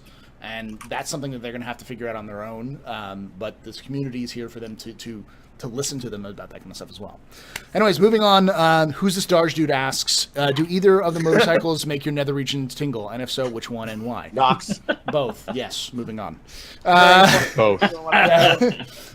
When they vibrate. They do vibrate. So they do make your nether regions tingle. Jim, the instance manager, asks, has CIG said that they're expanding my map size for 3.0? Yes. Of Yes. course. Mm-hmm. I mean, Duh. Yeah. Does Well, no, I mean- Jim mean for like for Arena Commando or for like for the PU? Because PU is For obvious. both, PU actually. obviously is Both definitely actually, very because much even the bigger. Arena Commander map Arena is getting Commando, bigger. not so much. No, the Marine Mainers are getting bigger as well. They made that announcement a couple of weeks ago that they were. Oh, really? using Arena size. Commander maps are growing in size again. I too. love Jim. Next question comes from Darge. What do you think the 600i will be? A slightly bigger 300, a Carrack, or a sexy or give me a- or something completely different? Hi, buddy. Freelancer. I think it's going to be a sexy competitor with either the Freelancer or Constellation. Yeah, I'm thinking freelancer. Yeah, Size, between a freelancer Wait, and a wait. Connie. What are we thinking? yeah, thinking? definitely. 600i. 600. series. Size. Connie competitor. 100% Connie competitor. The Ooh, competitor. a luxury Connie that's not the Connie Phoenix. Yeah, no, yeah. It's Origin going, wait, you're making a luxury version of a ship we don't have? Fuck you. That's Look his at Origin hang on. going. No, straight up. Look at the 890. Then reduce the 890 to a Connie size. There you go. There's your 600. That's what I smell in my head. Yep. Mm. It's Wait, That's a funny I way like of saying that. That it. is a good. That is good. I like it. yeah. Edison Trent 7112 asks a bunch of things. First off, hey, how do you guys feel about Spectrum? I feel like it's like it is dead in comparison to the old form. I don't like Spectrum. Mobile first. Hashtag mobile first. Yeah. Nothing matters but mobile. Hashtag Ares sucks. No, the So, Spectrum I don't like, but it may evolve into something better. okay, so here's I've actually used Spectrum more than I use the old forum system. Ooh. That's not to say that I'm the biggest fan of Spectrum as it is right now, but Hashtag mod tools now, please give. I definitely have an mobile first. appreciation for where it is they are attempting to get to.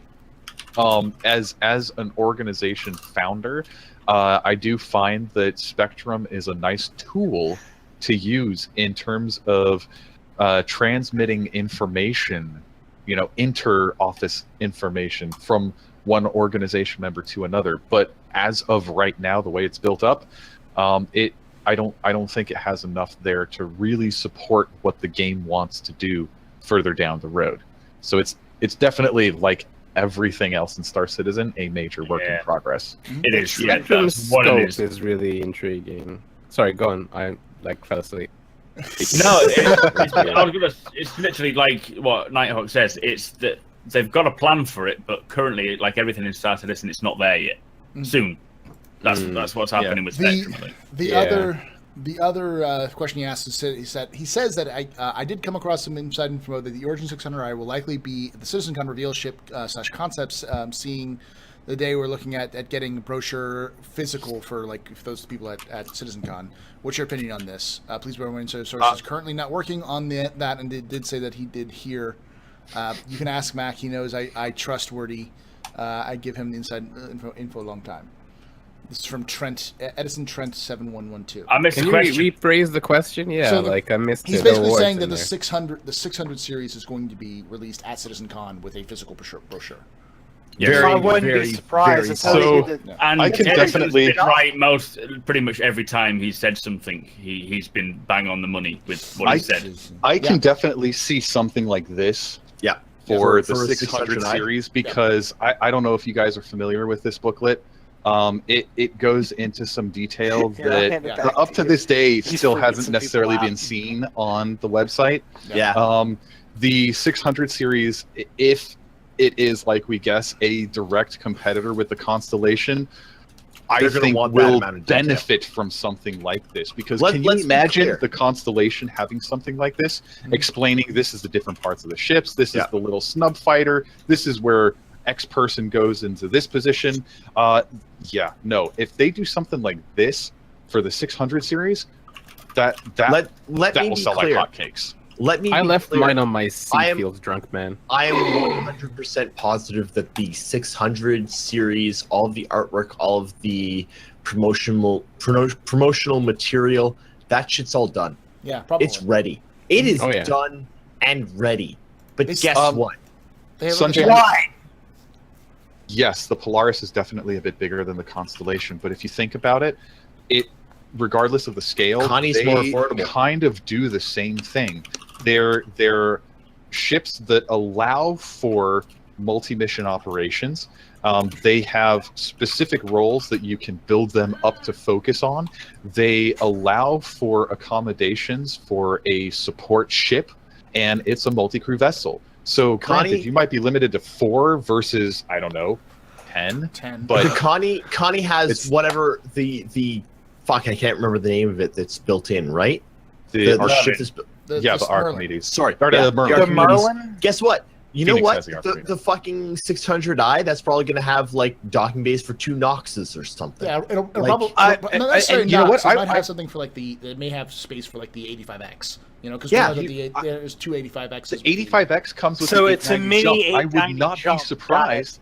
I would not be surprised if you find a Merlin version of the M50 for something like the 600. Because Oh. if you strip the M50 of its onboard sensor suites, if you strip the M50 of its jump drive, of its quantum drive, it's in the same size category. It does exactly Paul? the same thing. Who's this to the say that longest they we've don't gone? make it? No, we've actually gone to 4 hours before. We're only 3 hours in. Wow. Ooh, let's set the I've gone record. 3.5 Let's go. hours with Let's Paul. do it. Let's We're only an hour let's away. go quickly. I'll start skipping some stuff. I need to Uh, stop sorry, drinking or sorry. we'll pass out. Drunk- Yeah, drunk I'll event- probably I'm be so going sorry. to have another variant. What, Meyer? I said, who's to say that? I mean, the M50 is called the Origin Jumpworks M50 Interceptor. So obviously there are other variants that they haven't put out yet. Obviously, I need the M50.5. 0.5. Jesus, fiendish. 50.5. Drunkinator asked, More rail guns on. is Soylent Green ex-CIG employees? Yes. Drunkinator, that's the man. Yeah. What do you think my green screen's made of? Mac Vault Dweller asks, do I'm you over think here. they will get the AI children in the verse? Ever have AI children in the verse? No. No.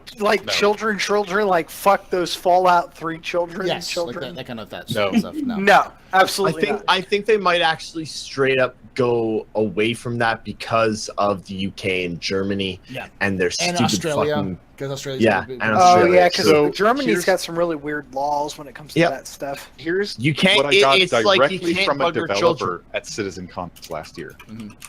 You will not see children in Star Citizen if for no other reason than the fact that there is open slavery. Yeah. Children and That's a good point. slavery, automatically there are all kinds of legal issues. It's just not. Yeah, it's like GTA. 2947 child labor laws. Well, whatever, you know. Star Citizen is going to be as real and as fidelity. Drink. Fidelicious. You said fidelity, that's a Fidelicious. drink. That's, Fidelicious. okay, we're going to drink to that word. as it can be. Fidelicious. But children don't come into that because at that point it starts to matter with game sales, and guess what? Game sales matter more than fidelity. Eris Yells at My Honestly- Soul asks, there's no such thing as stupid questions, only inquisitive idiots. I agree. It's Jim, not a question, you're fired. That's not a question, it's a point, but it's a very good point. You're getting I shot love into that the sun. point. Whoever said that, and it was not me, whoever actually said that, thank you. I appreciate it. And you are a good Drakes. person. I hope that you have a great day. Oh my I hope God. that you have a great Stop week. ranting, Oh my Eris. God, next question. Jim, the instance manager, asks, when is soon TM? It's along the side. 2 weeks, TM. Yeah, 2 weeks. No, Next no, no, no. question. There's actually an algorithm for this. Yeah, So it's 2 weeks, TM. 10 plus player level plus miscellaneous modifiers minus CIG. Yeah, there we And go. that's actually how you figure out what soon equals to. Times your mama. The algorithm is obviously fake because there was no 2 weeks TM involved. No. See, the 2 weeks TM, that's actually a modifier that comes on top of the sum of the algorithm. The algorithm is standard. It works on its own. That's Yeah. my bad. Okay. Can I just point out that I started with this, Mhm. and I've ended You drank the whole with this. the whole 12 pack? I'm Six. Six It's pack. only a 6-pack, but I've gone through an entire fucking 6-pack in this fucking show. I'm through Cis-pack. probably a third to almost half of my Damn, I only drank 3 beers. God damn. All right, next question comes I from had Joe And my Joe's Scott. wife is not giving me the sour face. It's expired. I had this, and most of it was chunky. That's my problem. My wife is at it. had The chunky beer. blind messenger asks, how are they going to handle paying your crew money for missions? Is that something that you would decide, or would it be a percentage automatic? Would it be forced? I or think decided by they- person? That's actually a really good I question. think they said there was a minimum, but you would end up deciding. So if I wanted to pay my crew the minimum, slave labor, I could. But obviously, I think it was the more you pay, of course, now I think it was AI based, but the more you pay, the better that would come along. But when it comes to your friends, you could obviously pay your friends the slave minimum, but they would still accept because they're your friends. Yeah. I think it would depend on exactly what you're doing, because not everything you do on a ship is necessarily like mission time. So like The you can tell a janitor guy- gets paid $0. Well, I mean, like you can tell a player that like I'd like you on my ship, but I'll pay for you to be on my ship for 5 human hours, and I'll give you Honestly, some money. I think this is a question that we're not going to be able to answer until we're into at least 3.2, 3.3, Yeah, and we that's start true. to have a sense of what the average cost of living within the world is going to be. Yeah, we have Because no we don't know speculation to that yet. what That's- sort of survival needs God. are required. Do we actually have to eat? Hey. Do we actually have to go to the How bathroom? much is an On top apple? of that, Yeah. do we have to sleep? Do we have to wear specific kinds of clothes in specific sort of areas? Like what are You have what to are wear the requirements nothing and you never socially? sleep. The other Like- thing is a contract system, which we don't have yet. Like they've said they've Yeah. wanted to do a contract system for a while, even between players and between NPCs. That contract system has to really be. I got 2 hands. I Eric. think it's going to be something. Myers got that's 2 more- questions. Sorry, So I'm just- I'm trying to find it in this week's ATV, and I will admit, 6 beers in, I'm slightly drunk and I can no longer read straight. But I It's a good do cast. believe I read it in this week's ATV that's one of the things that they're working on right now, and with 3.0 they're able to kind of start implementing is here are now what things are actually worth. Right. And they're starting to be able to say this is what a ship is worth, this is what a gun is worth, and that is going to end up kind of filtering down to what is an hour of someone's time Right. worth and what is an hour of an AI's worth. That's a It that's a honestly good can't point. even be calculated that way. I think that we're thinking about it the wrong way when we're looking at it that way, because you're talking about dealing with crew that's going to be serving aboard a multi-crew ship that does multiple missions in a given period of time. That means that it's almost more like being in the Navy. You're going to be assigned to a ship. Yep. You are a member of that ship, and you go about your life aboard that ship. Where the ship goes, that's where you live your life. So if the cost of living in the Terra system is different from the cost of living in the Stantum system, that's going to be a bit of a change. But regardless of what system you're located in, there is a standard cost of living, and everybody needs to meet that minimum. And then beyond that Sunjammer- point, you're going to start adding on things like, okay, well, you specialize in engineering, so these skills require this So amount we of just- time. I need to take a moment here. Straight up, Sunjammer is in chat. Sunjammer tells me that it's 2 weeks ago in ATV, and I would like everyone to go. 2 weeks ago, ATV in the studio update. Sunjammer is mentioning that's where they were talking about this. Which studio? I would like Was that, everyone Frankfurt? to say thank you to Sunjammer. Sunjammer is one of our main transcribers Thank over you, at Sun. Relay. Thank you, Get Sanjay. out of Yeah, here, but Sunjammers. seriously, No one likes thank you, Come on, Sunjammers. Oh, man. Meyer, you are so hurtful. Way to go. No, Yeah. If you guys enjoy the transcripts that we do, they are because of Sunjammer and everyone like him, Canadian I Steelman. like moons better. Be careful, sand jam. Oh, dang. I'm sorry. I'm sorry. I've had a lot of beer, but straight up, Sunjammer knows more about this than I do at this point. So, 2 weeks ago, ATV in the studio update, they were talking about exactly what we were talking about now, and that's where you want to go to look it up. Well, they know more than we do. I mean, like, look at so just on the mission system again. I mean, like, look at how Elite Dangerous now does it. I mean, like, forget the whole holographic like crew members and stuff, but how they do it is that your crew members get money based on like what position they're playing. I mean, like, Yep. just they get like what, a quarter of what you get with your mission. In Star Citizen, you'll be able to assign people different roles and stuff on your ship, and they'll have access to specific like parts of your ship. Yep. That if you don't give anybody any roles on your ship and they're not doing anything, they can't access anything, then I guess they wouldn't get anything if you finished a mission.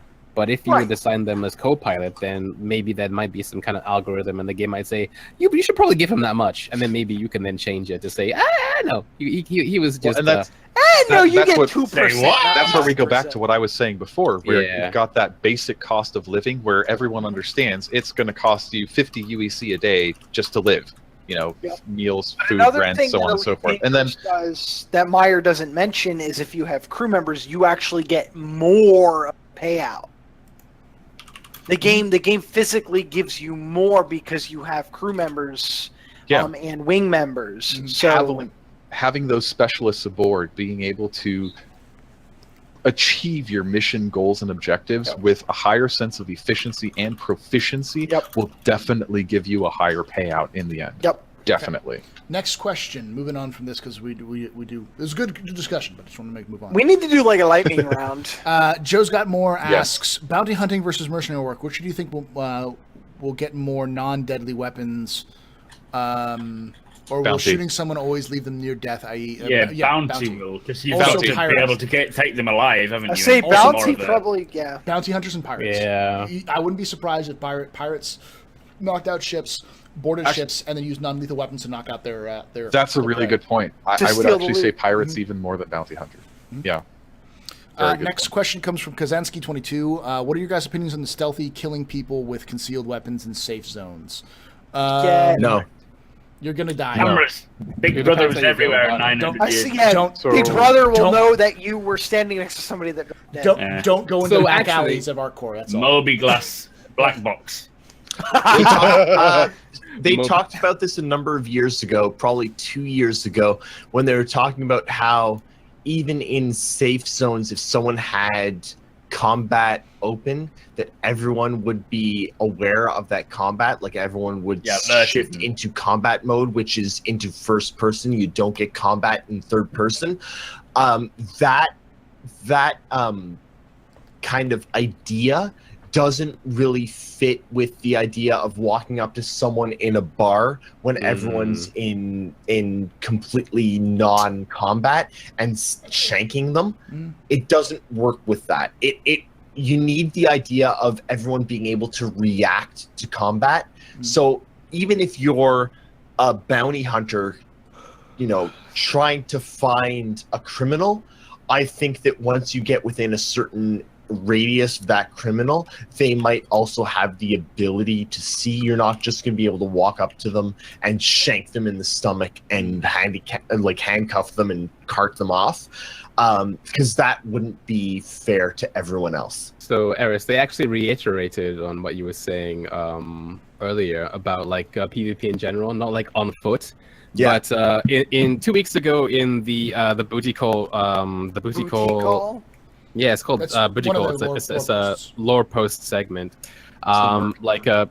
They basically talked about how PvP, even in non-monitored space, if you were to destroy somebody's ship, it would result in that ship ejecting a black box, which obviously couldn't be destroyed. Then it's down to the ganker to go find that black box, which may be there or may have scattered away with the debris. Somebody else can then come across that black box at any time, in the future, and then report it to the feds, and then you get your criminal status and stuff like that added to you. That's a pretty cool mechanic. Yeah, It is. That's like leaving the gloves at the. Yeah, exactly. So you can gank somebody in non-monitored space, but then you'd have to spend an extra 10, 20, however minutes finding that black box, and then maybe keeping it, find that black box. maybe hiding it in a stash. Maybe somebody playing as a policeman finds your hideout, and then there's a room with just 10,000 black boxes, and you're just that Moncast sweating Pepe emote And I like that in non-monitored space, but I don't like the idea of just walking up to someone and shanking them in ArtCorp, right? So- You It's walk up not- and shank someone in Why? ArtCorp, there are sensors everywhere. You will get noticed Yeah. immediately. Yeah, but exactly. You should still be able to do it, even if you're going to get caught 3 seconds later. Yep. You Like should a back still alley, have the yeah. opportunity. It, to it do should be. I think they've said that was the case. Yeah. You They can have. pull They it out, but good luck stabbing some. The other thing is look, the look, medical I- system. The if- medical system, if- if you get shanked and dropped, easily someone could walk up to you, a medic could walk up and heal you or revive you or bring you to a hospital right away. It, Yeah. So If I'm the for kind one of of the things character we were that talking takes about, on hit just contracts, Huh? What was that? honestly, sorry. sorry. For just a second earlier, we were talking about something, and Sunjammer has provided me with the quote of, on the design side, they've been doing a new pass on the price fixer tool, which is the master Excel sheet for where all of the pricing structure is laid out. So in 3.0, there is going to be a complete revamp of all of the pricing structures, and all of the pricing on everything is going to be completely redone. Which is Stop also using Sunjammers to cheat. Which is also where they slipped in mention of ships for 3.0. Yeah, the ship vendors. Yes. Yeah. That's where they slipped in the mention of ship vendors being available in 3.0, because they said we completely changed this stuff for armor, ships, weapons, components, and they just slipped it in there as if they need to price ships now, and it's And they do that all the time. They did that with anti-aliasing. They did that with they do that all the time. You have to really watch what they're talking about, because they'll be like, oh, hey, and guess what? We finished the AI subroutines that, have to do with piracy and everything. but they'll never mention piracy. They never mention it otherwise. Yeah. No. But they'd slip in these slight things, and you have to really watch. They're sneaky. CIG are sneaky. It's because to the devs, it's no big deal. It's another day in the office. And but they've to been the working on it for players, months. Yeah. So Sean Von Harvey asks, should there be courts of law to handle player disputes? There is. It's called the Yeah. It's called the what is it called? Your mama's house. There's actually an organization that CIG is going to formed. Yep. It's called like the Arbiters Guild or something Yes, like that. that's it. Arbiters, And it's actually going Guild, to be the Arbiters Guild is actually going to be staffed by players, not CIG employees, players who will decide on the if you want to take a dispute to the Arbiters Guild, they will make a arbitration for you. And it'll be kind of like the Ivocati. There'll be people who are chosen by CIG. You can apply for it, but you'll be chosen by the game developers themselves. And probably chosen by like the how League of community as Legends well. does it. Yeah, like how League of Legends does it already. Like, you know, they're people who like watch like gameplay, like actual replays and like read chat. You know, totally unpaid, and decide whether or not people get banned or not. Like global mods on Twitch, the same thing. Like they're not It'll paid, be chosen but by they're still part of CIG, and it'll be chosen by the community as well. Like there will be, they've talked a lot, and if you go far back, there's a lot of talk about like politics and elections and things, and you can't imagine that there won't be elections in Star Citizen of electing your systems. We've already had monitor. elections. Well, I know. Yeah, I actually helped elect the Tavaran representative. Yeah, me too. Yeah. I elected Tavaran. Yeah. And that is interesting. It's there will be elections in Star Citizen, and you can't think that those aren't going to extend into gameplay as well. Of let's elect Nighthawk as the system representative for Terra because we trust him.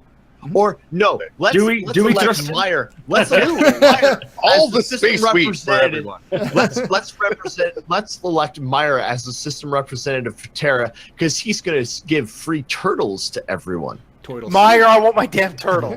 Space I'll week vote free for turtles? Myers. I'll That vote sounded for like everyone. a moving to Terra. I'm saying. And of course, everyone knows that Mac's gonna win because Mac's gonna show up and be like, you can have a drink with me, a beer with me. Everyone's like, I feel like I can have a beer with Mac, and then they'll vote him. You know? So But Myra and I are all you can have a space beer week with me? and turtles. Am I not a fun person? Yeah, Could let's you go not find have the a No, beer? you You yell don't have too much. Eris, you don't have a sexy accent. You don't have the sexy You're accent. too So, angry. Let's have a few beers and go toiling, and then that'll Let's have a few beers and go There's toilet. those titles again. you win. I could do an accent if I want. God. You're fired again.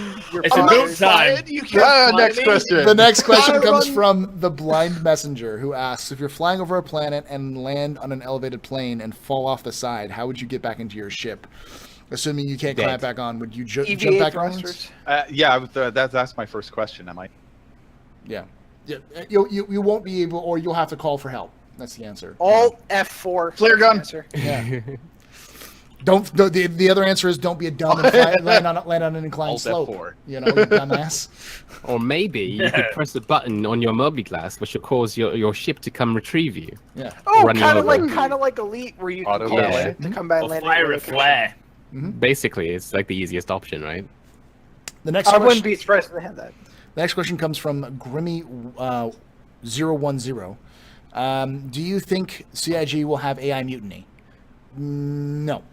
Yes. No. Based they on didn't how say well you handle your crew. But Well, not necessarily they'll mutiny, but they leave. probably just leave. Yeah. that. Yeah, no. Their mutiny goes insofar as becoming Garfield. They'll just be like, I hate Mondays, and then you blow up. I hate The other thing Meyer. is like if you At least that far. if you don't have enough beds for AI and you pass out and all your other AIs pass out and there's your one like Jimmy the space janitor is the only one who doesn't have a bed and you're like fuck Jimmy because Jimmy's just mopping the floors. Jimmy's gonna Poor take control of your Scruffy. ship and then fly it back to a place where he can pass the fuck out. So if you wake up the next time and you're suddenly Poor Scruffy. Jimmy Mattis. Oh man, think about how much Don't worse you that be would be if he was on that. disrespecting Jimmy, man. What is that? The Nobody. Xi'an Jimmy Who gonna has the shank microphone you. inside of their mouth? Freak the fuck out. Jimmy gonna shank you. thank you, Jarvis Jimmy's Lady. Jimmy's time stay to up shine. all night and wash. Eris, is that you? Slave. Yes. I love watching you sleep, Jimmy. Wait, I'm Jimmy. Eris, is that you? Gotta go deeper. Yes, it is. Why are you not voicing for bulkheads? Why haven't you asked me to voice for bulkheads The next- yet? You're writers. Next question just comes so from Down. the next question comes from the blind messenger who asks, How will spawning ships work? Will you be able to spawn in whatever ship you want that you own at any station, or will you be stuck at the ship you report? It's ship engine port. I like how that's the blind messenger really is good asking question, a visual question. You'll I Sorry. don't have know a if it's home. happening in 3.0, but they did say that at some point it was going to be based on the physical location of the ships. So if you're on Terra and your constellation is there, but you have more than one ship, and say your Mustang is in Hurston, if you're actually on Terra, you can't call for your Mustang. There is no person who is going to valet from Hurston to Terra just so you can fly your Mustang. You're actually going to have to fly from one location to another to get the ship I you wouldn't want. be surprised if they added that though, because that's something there might be Elite NPC Dangerous services. added. Is they added a ship transfer service. They It took might time. eventually, but you have to as pay of for right it. now, that's not really something. I mean, they've NPCs discussed. could fulfill that, you know. Like, I imagine NPCs to have a lot of business in custom, you know. Which, Like in the if game. if I've already hired an NPC and I've got the Mhm. spare hand on a Karak, yes, I would like to be able to say, you need I've to got leave my this hand on my ship. crack. You This is get your on a mission, shuttle, go to get it Terra, done. get me my ship, bring it And back. watch Yeah. them do it. That would be great, because then you can rely on NPCs to conduct at least low-level away missions. Mhm. So, who knows? Next question comes from Yeah. ET828, who asks, "What do you think for tracking devices? For example, you walk up in a ship in a port, EVA to a ship in space, and place a tracking device in the ship so you can track it in sector. They are and space like that." confirmed already. Yeah, I was They're saying it's confirmed been already. confirmed. From that. Yeah. That's They, been, they, that's been in they for a long intended time. they intended for that to come out for 2.0, but it just didn't. Like when Grimhex came out, they wanted it to Restricted happen by so that distance. they wanted it to happen so if like you were not a criminal and you went to Grimhex, there was a percentage chance that you'd get a tracker on you. So the next time you went out and you stopped somewhere, they'd come and get you, but they didn't put it there. So it might come in the next patch. How many questions are there left, by the way? Paul? there's a Just lot. to I'm do it. gonna. It was like 37. I'm going. Do you want to like lightning round them and like Yes. each one of the Let's cards do it. like, does like a 5 Yeah, second sure. answer? Three-word Lightning answers or round- less? Lightning round started with Meyer and then around. Yeah. Quickly. Right. clockwise? All right. So next question comes from Guns and Glue. Meyer, your choice, your time. If the rare Nox Qs and yellow dragonflies are considered extremely rare in game, how do you think it will affect rebuild time for over the standard versions? It would take longer. Next. Super Mac, next question's for you. ETA828 asks, do you think Star Citizen will have lunar eclipses for some planets? Yes. Yeah. Next question comes from BB88. Thoughts on Cutlass Black rework, Hey, removal BB. of the toilet? Please discuss. That's you, Fiendish. I have to pee right now, so the lack of toilet makes me sad. Go pee. Go pee. Next question. Pressure. Go pee. Go! Edison Trent asks, from Edison Trent 7112 asks, have part of my weapon for cosplay at CitizenCon ready. What do you guys think of it? And I'll put this link in chat. It's not a question. It's a statement. Oh, God. Statements aren't allowed, only questions. It's a review. Wait, am I answering the statement or do I get a question? You get another question. He says, okay. what do you think of this thing? I think yes, it looks cool. But it looks cool. like a Star Citizen weapon. Angel's Nice, Death yes, cool. 439, who has the penguin emote, is an emote of the Avenger. Asks, can I touch everyone's beards? Heart, pretty please. Yes. No. Do I I'll get an plait actual- my beard to your beard, Yes. and we'll be together forever. Next question for you, Eris.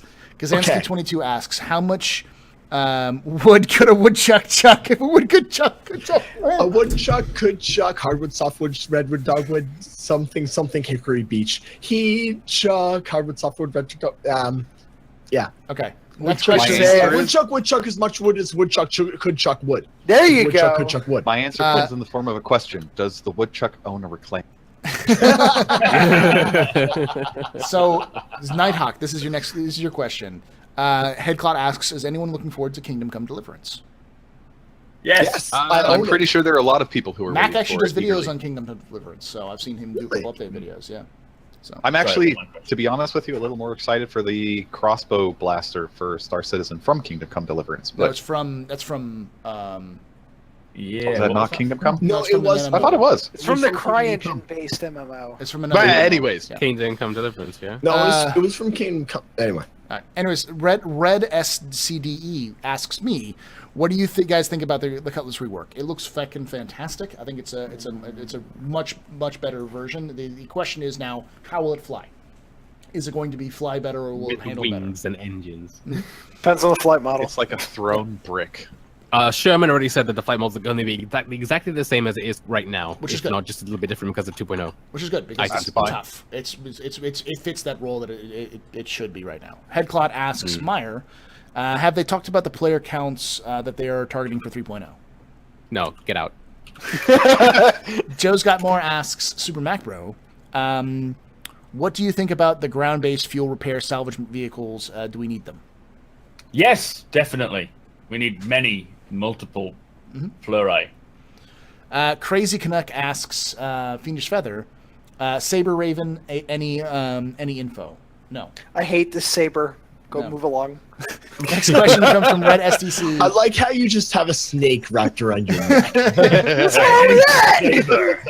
Not Fiendish Feather. Fiendish Feather is Yeah. Britney Spears of Star Citizen confirmed. That's Dr. Evil meets Britney Spears. So Red STC asks, Eris, do you guys think we can use toilets, etc. in 3.0? If not, when do you think it comes? Hashtag No, space 4.0. Come in a I thought they toilet? were removing that feature. Afterwards. After. It will exist, but it's going to be after. Yeah, and it's not going to be Pissing actual in toilets confirmed. Coming in toilets confirmed. Starnivore asks, you, Nighthawk, what do you guys think of Aaron Roberts' interview with Board Gamer and his mentioning player bases as future goal and future ground vehicles? Fantastic future goals. Very thorough. Good interview. Long Where term. was Very relays? long term. The Knight Rider asks, Eris, you just drank a 6-pack of beer. So I guess we'll just ask Eris for this. What cast members do you plan on pissing on? Kappa. None. I find the idea of pissing on someone detestable. Though, if it had to be someone, it would be Paul because he kind of looks like he'd enjoy it most. I do enjoy presidential showers. That's for sure. He has the yellow shirt already. Next question comes from I guess it's from me or Nighthawk. You already asked. Yeah, I'll just go from me. From Red SCDE, who asked me, do you guys think the cruise mode will come back? I'm really missing it. I think we'll see some sort of hybrid between what we have now and what we have for cruise mode, just because people have said we want a button that we can push and just go. Yeah. There'll be some sort of build up, like Go. a longer time. Like, hey, you have to go from 0 to 60 to be able to get to cruise mode. But then you hit a button and you locked into cruise mode in a certain direction or something like that. Next question comes from Tippo the Clown for Meyer. Will there be space court with British space judges and with powdered space wigs? Question for Meyer. Get out. They'll all wear red hats. We kind of already answered this question. We did, Will there actually. be players governing stuff? Kind With of. powdered wigs. Sort of. They'll be red. This is for all of us. Ryan Webster 3 asks, can I be the king of the universe? And hi. No. No. Absolutely, and hello. Next question. Don't forget all those naysayers. Next question comes from Prater Meyer, who asks, Mac, will we see Titan armor at Gamescom or CitizenCon? No, I doubt it. That's not due for a long time yet, I don't think. Unless it's a game changer. Yeah, unless it's the Game changer. The game not. changer ship is Titan armor. Got it. A water not. skiing Titan armor. I actually mentioned this Hey. a while ago. I'm going on a tiny bit of a tangent, but I think it's another good thing to talk about. Is something where armor is not like Titan armor, like it's like a mech, but more like an SCV, like in StarCraft, where it's just a frame that has thrusters on it. So you can Yeah, like use- Fallout. I'm sorry. If we get Titan armor and it's like a Veritech, that is fucking game. I will take that. We need a fucking like exosuit, like what astronauts Way to have go, right Snake. now, with the little thing that pushes them around, like Yeah. pop, pop, pop, pop, pop, pop, pop, pop, pop, That's what I mean. That's what I mean. Like something with like a little like so you There's can have Jake. He'll sit on the monitor all day long. you can I have vote Veritech. you could have like armor that could be not just combat armor, but it could be used as salvage or repair or Yeah. like mining, like armor that has variable roles that you can change it up for on Like the fly. alien cargo Yeah, thing. yeah, it could be a cargo holder, but you could also buy the armor for it and the weapons, and it can become like a battle Yeah. mech, at the same time. Something similar to like how we have with the current space bikes, similar world. That could also be a game changer. Next question comes from Tippo the Clown, who asks Fiendish Feather, will there be space wizards in Star Citizen? Absolutely, Space Wars is confirmed. You've heard it. Sniffle wizard. Yeah. 100% for CIG. All right, so this is for Oh, you, yeah. Eris. Clara de Cubo asks, how do you convince a hater that no, Star Citizen is not dead, and yes, Star Citizen is making incredible progress? That was an amazing question for Eris. Here comes the screaming. Wow. Answer, go on with your life. The answer is why are they a hater in the first place? Ask them why they have to hate on anything. Why would you hate anything? What is it that you get from hate? And at the same time, when it comes to Fire round. At the same time, when it comes to Star Citizen, you just say, look, the game's not done. I know you're hating on it. I know you're trying to find all of these things that you hate, but the game's not done. So you know what? Forget about it. It doesn't matter. Next. Star Citizen doesn't fucking matter until it's fucking done. And Next. go look at it when it's done. Next In question. summary, through the medium of dance. Next question is from Nighthawk. The question is from Lyrium. Whatever happened to the Grimhex racetrack? It's still there. Ooh, there's a good question. You got the hard question, my friend. That's the commercial. It's still there. Next question wow. is for me, I guess. Tip of the Clown asks, will there be clown professions in Star Citizen? Yes. I hope so.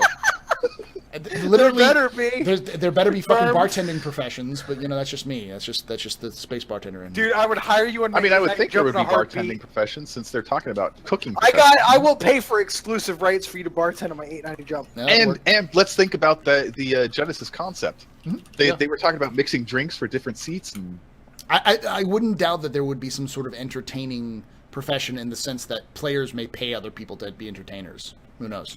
But I don't necessarily think you'll get paid by NPCs to do it. Next question is for you, Meyer, who's from Tip of the Space Round. Will there be space infections? Infections? Yes, you. Space rabies. Yeah. Of course I will. Yeah,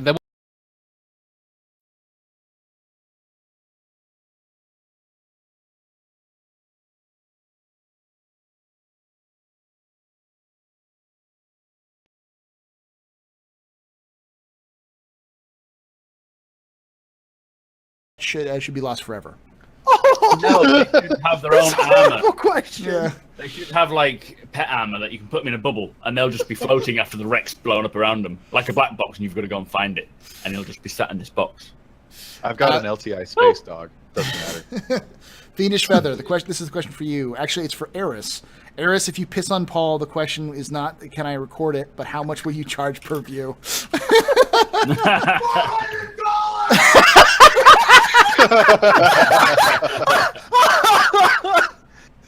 Oh. Space Alex Jones asks you, Fiendish Feather. Star Citizen's a game based on fantasy. The planets are round. All planets are flat. Wake up, sheeple. That's not a question. No, you wake up, asshole. Eris, this is a question for you. Not just for you because it's your turn, but also because... Wait, why does Eris get 2 questions? What the fuck? Because it's specifically directed towards him. The question is... Oh, I see. The hallway asks, I have applied for a restraining order. Go yell out the window. Go So yell at people him out didn't the ask for window. Bulkhead's question. What the hell is this? Next question comes from Ryan Webster for you, Nighthawk. He asks, Daddy. Yes. Mark. Yeah, he is a daddy. He is a father. Oh yeah. That's my Yeah. son. Yeah. Next question is from Lyrium for me. Will there be NPC cargo haulers in 3.0? No. As far as we know, there will be no NPCs outside of the shops and some mission givers and The Not yet. AI is a scam. yeah. It will happen, but it's not yet. Meyer, this is for you. No, I'm not going to answer that question. This next one. No. It's done. Don't even ask it, It's damn. mentioning the dude who doesn't matter. Oh. Asked by Putis. Phil? Meyer, the question is, you get the last question. Do you think it will be possible for a space station to crash into a planet? So actually, it's something the Lore Masters actually brought up a couple weeks ago, in that stellar bodies would crash into things. I mean, like, one thing Sherry, because it's the last question, so I'm gonna just like go with it. But, like, Oh, now he gets to ramble. Stretch it out for half an hour. yeah. Well, Sherry once said that there was a planet that was on a eventual collision course with another planet, and so she would like it, or the Lore Masters would like it if they could eventually make it so like sometime down the line, it could be a scheduled event where everybody would just kind of like watch these two planets just collide with each other. So maybe. There will be a need for GMs at some point in the verse, and GMs are going to have to do something. So why not? There will be events too. Like we'll have planets and stations that'll collide the planets. It's just stuff that they're gonna have to do. And all sorts. And with as many failed opportunities terraforming as the Ute had, I wouldn't be surprised if one of those failed opportunities is because they got a little too close. It just fell clear out of the sky. Yeah, they've done that a lot. So there's one more realistic question that they asked, which will be just a quick one, which is will the questions in 3.0 will damage states continue after you like say you go home, go back to Alistar, Yes. you log out, and when you bring your ship back in, will the damage states persist? And the answer They will is yes. persist. Yes. If you have not You will have actively to gone repair. to seek repair, Yep. you will remain And damaged. that's on ships. Yeah, I thought and that was weapons. confirmed. Like that was That's been confirmed a while ago.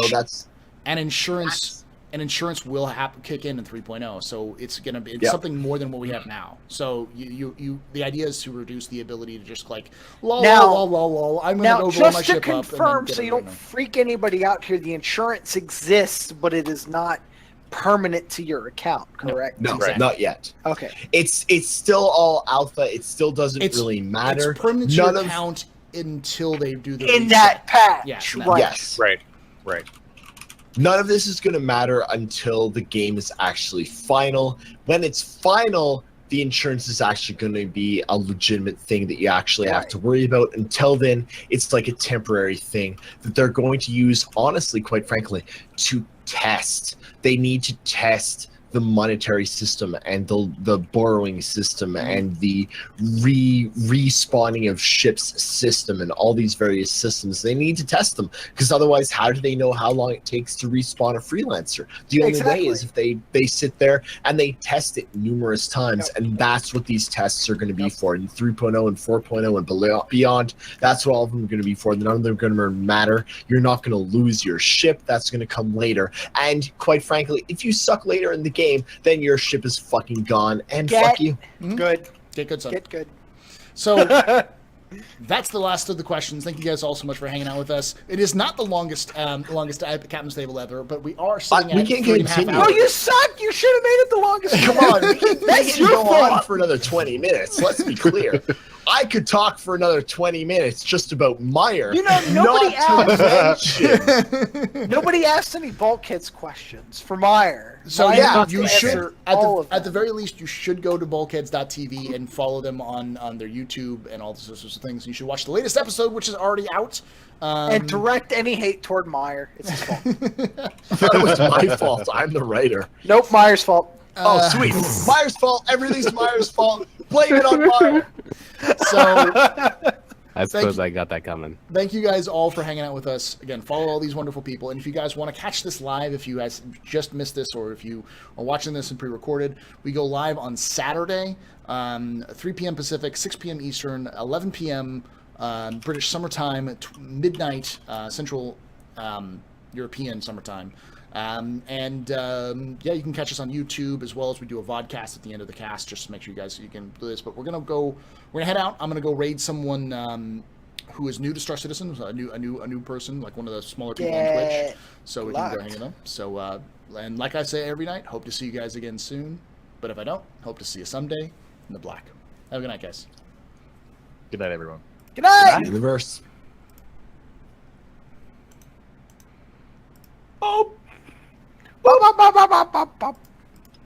Wait, no. You guys were still alive. But We are. shit.